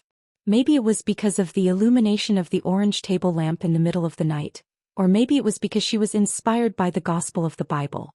Donald felt relieved. "I've passed the dangerous test. Thank God. Jenny." His voice was slightly trembling. He did not know if it was because he was touched or nervous. Madame Joshtam sighed. "Donald, as you have said yourself, you also need a great and forgiving heart to be tolerant of others. You should really watch Qin Guang's movie. This is his book. I didn't read the content, but I'm sure you'll like it." Mrs. Joshtam pushed the first volume of World Faction, with Qin Guang's handsome face on it forward slowly. It was placed in front of Donald, right next to the gold-rimmed Bible. Donald keenly noticed that his wife had a religious devotion in her eyes when she looked at the book. What the hell? This is too scary. Did Jenny attend Mass for 2 hours in Theater 14? He opened his mouth to speak, but Mrs. Joshtam had already turned to leave. "Remember not to read it too late. You have to sleep by 2 a.m. at the latest. You can read the rest tomorrow. I think I'll have to prepare 2 sleeping pills for you. I've set the alarm clock. I'll wake up before 2 a.m. If you're not asleep, you're screwed." As the study room door closed, Donald lowered his head to look at World Faction again. Alright, it's Qin Guang's face again. This shameless Wuxia man's smile was so smug and sinister. Donald looked up at the time. It was almost 10:30 p.m. I wonder how the premieres of Sunshine and July are going? They'll probably be in a mess, right? I really shouldn't have left the theater. Now, as the person in charge of the Wuxia theater, I don't even know anything. Donald blamed himself as he casually flipped open World Faction Performing Arts. Great, I don't have to see that annoying guy's face anymore. I don't believe you can write a useful book. The difference between the Wuxia film industry and the Hollywood film industry is like a 3-year-old standing next to Shaquille O'Neal. World Faction Performing Arts? Are you kidding me? I only know about performance school, experience school, and method school. What the hell is World Faction? Do you want to add another genre to the traditional 3 major performing genres? Do you think you're Van Gogh or Picasso? Can you be any more shameless? Where did you find a ghostwriter? How ignorant must you be to write such a book without any common sense? Donald skipped the title page and went straight to the preface. He still had a mocking look on his face. Although he had received a lot of feedback about women, and even his wife Jenny had changed, Donald still didn't think that Qin Guang could come up with a valuable book. Writing an academic book wasn't like telling a story. It had a high requirement for the author. Without years of experience, the book would only make people laugh. Moreover, this was the first time that Qin Guang, a Chinese internet celebrity, got shocked. He didn't know where he got the courage to go straight for the Oscars. As for writing a book on performing arts, it was even more ridiculous. Coupled with the name World Faction Performing Arts, it only proved how ignorant he was about the film industry and performing arts. If the ignorant are fearless. You don't understand why the film industry only has 3 specific systems after 100 years of development. With such thoughts in mind, Donald almost burst out laughing when he saw the first line of the preface. Some people might think that my World Faction Performing Arts is the 4th system after the first 3, but you're all wrong. The Cosmopolitan School is above all performing arts. It is the general principle of the entire performing arts system. In the future, all the classifications of performing arts will be built on the foundation of the Cosmopolitan School, just like Newton's theorem for modern science. Donald almost broke down when he heard that. Chapter 1078. If it weren't for the fact that women's reputation had exploded and that Jenny's words were still ringing in his ears, Donald would have grabbed the book and thrown it out of the window. Crazy, the whole world had gone crazy. If this kind of person had been born hundreds of years ago, he would have been burned alive on the stand. At the Wuxia Theater, the premieres of Sunshine and July were a complete mess. The comments and public opinion on the internet collapsed too. In the eyes of ordinary people, it was just a show and they might be curious about the movie. For the fans of the celebrities who were the guests of Women Today, it might be a carnival. To be able to see so many superstars of the fighting world gathered together, even if it was just a walk on stage, it would be a grand celebration. However, for movie lovers and people in the European and American film and television circles, it was a terrible tragedy and disaster. Donald Jostin's outlook on life and the world had collapsed too. However, the person who started it all, the person who almost turned the Wuxia Theater upside down, Qin Guang, was with Bonner Pierce and the others in a huge standalone villa in the wealthy area of Los Angeles. Now that everything was on track, Qin Guang only needed to finish writing the next volume of World Faction and throw the bomb out on time.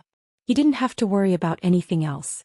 Although it would be a pity to waste an hour or two, since Mr. Pierce had made a promise, Qin Guang had to support him.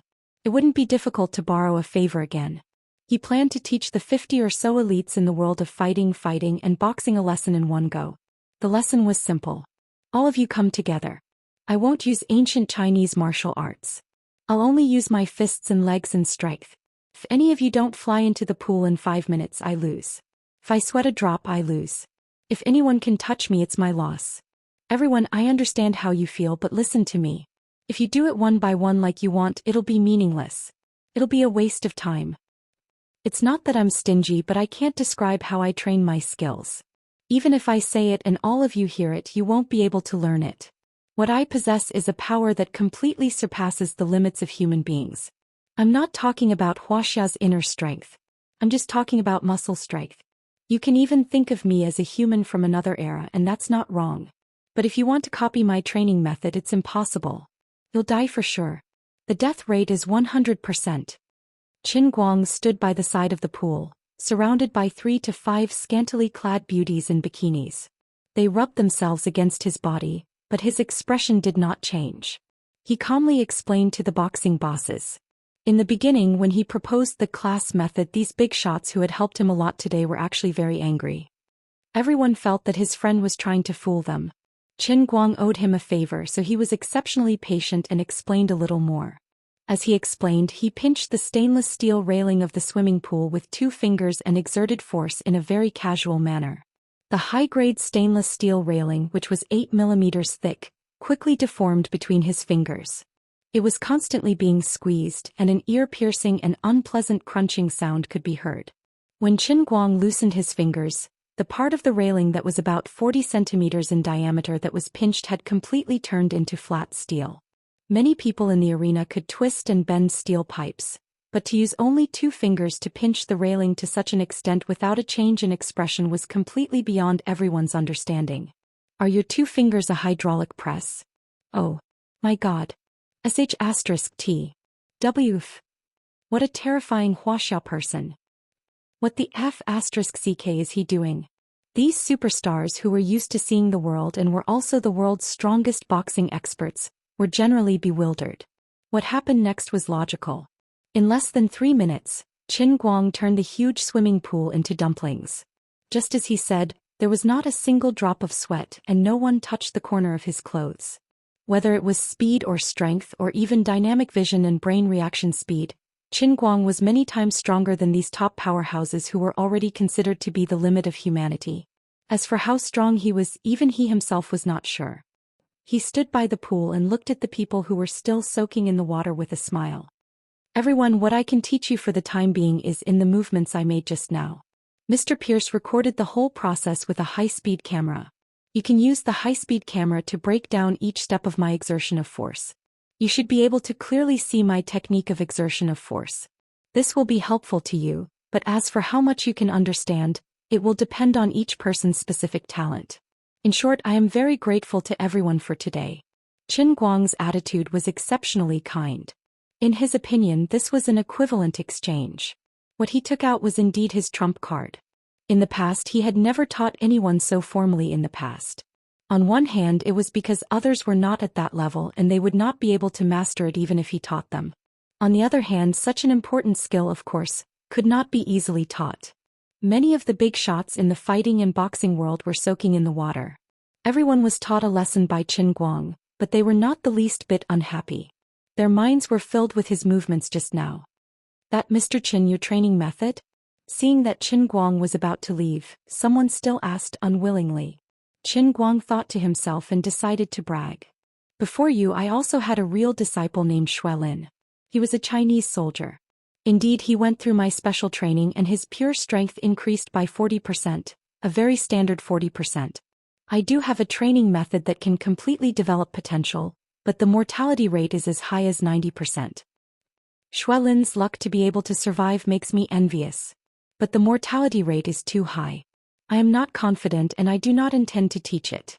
If you want to obtain power beyond the limits of humanity, you must first be prepared to die. After that, he did not wait for the others to react and said goodbye to Mr. Pierce. As for the fiery woman's resentful gaze, he completely ignored it. It was not that he was that righteous, but there was still the next volume of World's Faction waiting to be written. The sooner he went back, the sooner he could be at ease. If he was lazy and could not finish it the day after tomorrow, it would be embarrassing. This was a matter of life and death and he could not be careless. The old man was wise, he could not drop the ball at a critical moment and die because he could not control his crotch. After Qin Guang left, the people in the pool climbed out of the water one after another. Just as they were about to urge Bonner Pierce to organize the high-speed camera, Pierce reminded them, "Friends, you seem to have forgotten something." "What? Shouldn't you express your views on Mr. Chen's movie on your social media accounts?" Everyone suddenly understood. 10 minutes later, except for a certain idiot who forgot to take out his phone when he was fighting and couldn't send a message due to the water on his phone, the 50 or so people updated their Twitter, Instagram and personal media in one go. They even competed with each other to see who could write more mushy praises. In the end, Big Xiu, who looked crude but was actually literary, won by an overwhelming margin. His story went like this. For the first half of my life I was just an ordinary person. Thank God for the talent I was given, allowing me to appear on the stage of WCW and WWE. On this stage I obtained glory, wealth, money and women. But most importantly, it changed me from Paul White to the Big Hugh I am today. It is because I am Biggie Hugh that I was invited by Mr. Pierce to walk into the Hollywood Wuxia Theater's Theater number 14 today and see such an incredible and great movie. I fought for the first half of my life just for this movie tonight.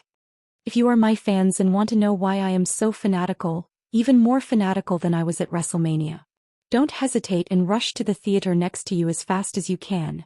Mr. Chin is waiting for you with his women.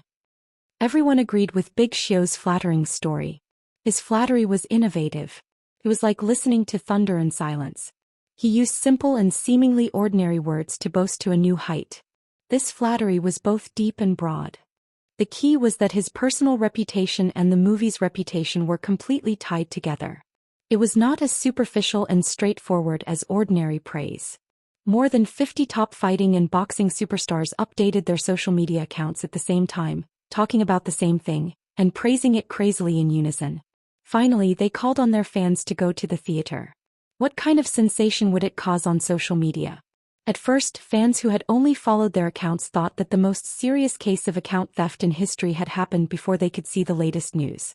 It was not until later that countless fans took the initiative to search for today's news and found out that they really attended the movie premiere together, that their doubts were gradually dispelled. Then, because of their idol's call, they developed a strong interest in the movie. It wasn't just these people. The geniuses of America's Dota Tower, the big shots of the global racing and underground drag racing world, world-renowned piano masters, linguists, medical giants and even 2 Nobel Prize winners all spoke out on this night. Several big shots in the civil aviation industry even had the idea to organize watching the movie in their own companies. They learned from the common practice in Wuxia. The companies paid the bill and forcibly increased the box office. Just as Qin Guang stayed up all night writing, "Oh no," writing "The Storm of Women," was about to sweep the world. At the same time in Wuxia, 12 time zones away, the real premiere that was even grander than that in Los Angeles finally began. Big Beard Dang led the other main cast members apart from Qin Guang to suppress the scene. The scene could be said to be full of gongs and drums. No one could tell from Big Beard's smiling face how uncertain he was at the moment. Poor Big Beard did not know that Qin Guang had instantly turned the tables in Los Angeles. He was still worried about Qin Guang's one-person premiere in Los Angeles. He was even more worried that the negative comments from the global uproar would affect the box office of Women in Wuxia. As for the North American box office, what was that? Was it edible? Did it taste good? Chapter 1079. Jin Shuriware and Jiang Yage, dressed in luxurious dresses, stood side by side on the red carpet. They skillfully posed in either dignified or lively and lovely poses. For a moment, countless films were wiped out. After the photo shoot, the two of them continued to walk to the stage side by side. Jiang Yage quietly turned her head and whispered, "Qin Guang is so pitiful. We should have gone to Los Angeles to help him." Jin Shuyue's lips moved slightly. "It's useless. Although we are famous in China, we don't have many fans in Europe and America. Even if we go, no one will buy it." Jiang Yage said, "Sai, it's all Grandpa's fault. If he didn't refuse, I could have asked Mr. Fong or Mr. Zhou to help him." Jin Shuyue still shook her head. Although they are famous in Europe and America, they are still Chinese. The problem that Qin Guang is facing now is not that the audience doesn't know him, but that his popularity is almost on par with Bruce Lee. But it's useless. He has been set up as the opposite of the movie. Even if we pull people from China over, it won't change the European and American audience's opinion of him and women. Jiang Yage nodded helplessly. "That's right. They will also lose their reputation." "Alas, my dear Light, this is a very unconventional course of his.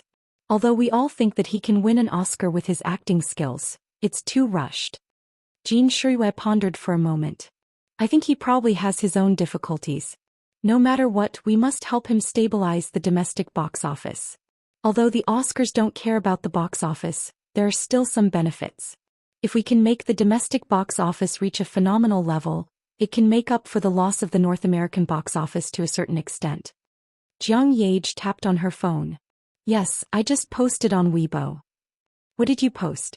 If the box office exceeds 500 million, I will release the highlights of the kissing scene. If it exceeds 1 billion, I will release the highlights of the sex scene. If it exceeds 2 billion, I will release the highlights of the light.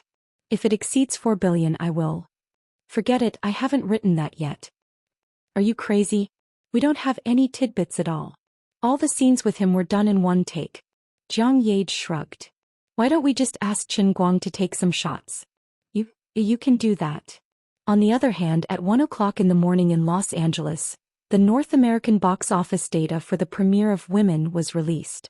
The total screening rate was 0.67%, the occupancy rate was 9.3%, and the total box office earnings were less than $1 million. Extremely low screening rate, extremely low attendance rate. It looked terrible, but it was completely disproportionate to these numbers. What was even more shocking was the extremely high reputation. Although the first public screening at the Wuxia Theater was completely full, it still took time for things to develop. The social media accounts of the famous guests were also a little late. The overall attendance of the first public screening in other cinemas in Los Angeles was still not high. When the data was zoomed into the United States, the average attendance was even lower. Later, the attendance of the evening screening was incredibly higher than that of the first public screening. It was a pity that it was already past midnight, so it was not included in the box office statistics on the day of the premiere. Qin Guang didn't care about what was going on outside the window. The poor employees of the Tianguang group were heartbroken by the terrible attendance rate. Sitting in the temporary office, Feng Tianyu whined with dark circles under his eyes. There's no reason. Our premiere is so powerful. Even if the first public screening can't be a blockbuster, it should at least be at least 10% of the seats, right? Our screening rate is already low and the attendance rate is still low. What kind of hatred does our international friends have? Lu Xiaoyang comforted him. Feng, don't worry. Even if we can make a comeback at the premiere, it will take time for the news to spread, right? Even if many people want to change their minds because of the guests, it is already nighttime. Most people won't go out at night just to watch a movie. Let's wait and see. There should be a surprise in the attendance rate tomorrow. We can't do anything about it on the day of the premiere. How can you be so calm, buttface? You don't understand, Feng Tianyu. After staying with the boss for a long time, I feel that I have a tendency to be like the boss. Look at my face. Don't you think I have the demeanor of a general now? It's hard to say about the demeanor of a general, but you are really crazy. Screw you. After talking for a while and communicating with Yu Hong in China, they forcibly encouraged Qin Guang's inexplicable confidence. After that, they went back to the hotel and went to sleep with their own thoughts. The next morning, the sun rose as usual and everything looked so ordinary. But no one knew that this would be the most crazy day in the history of movies. When the future generations recalled this day, they couldn't help but tremble with fear. At 9:30 in the morning, the ticket seller of the Wuxia Theater in Hollywood opened the ticket window sleepily as usual. The first screening of the day was at 10 o'clock in the morning, but there were usually few audiences in the morning. Maybe the first movie tickets would be sold at 9:50 in the morning. The ticket seller thought to himself as he raised his eyes and looked forward. Wait, are my eyes playing tricks on me? What's going on? The ticket seller rubbed his eyes to make sure that he wasn't seeing things. Looking out from the window, he saw a long line of people winding through the window all the way to the stairs 20 or 30 meters away. There were obviously people lining up at the bottom of the stairs. The ticket seller stretched his neck and looked down. He actually saw the long line on the square through the stairs. The line was at least 100 meters long, right? Am I dreaming? The poor ticket seller pinched his thigh hard to make sure that he was awake. This kind of queuing situation was not uncommon in the Wuxia Theater. But that was only at night. It was impossible to get in during the day, especially the first screening in the morning. 2 tickets for women, please. Just when the ticket seller was in a daze, the strong man at the front of the line had already shouted. Okay. The ticket seller didn't expect that his busy work would start so early. Half an hour after the morning screening, the real-time statistics of the North American box office were released. The screening rate of Women was still only 0.67%. As a big new movie, it was hard for people to look at it directly. It was even worse than a roadside picnic.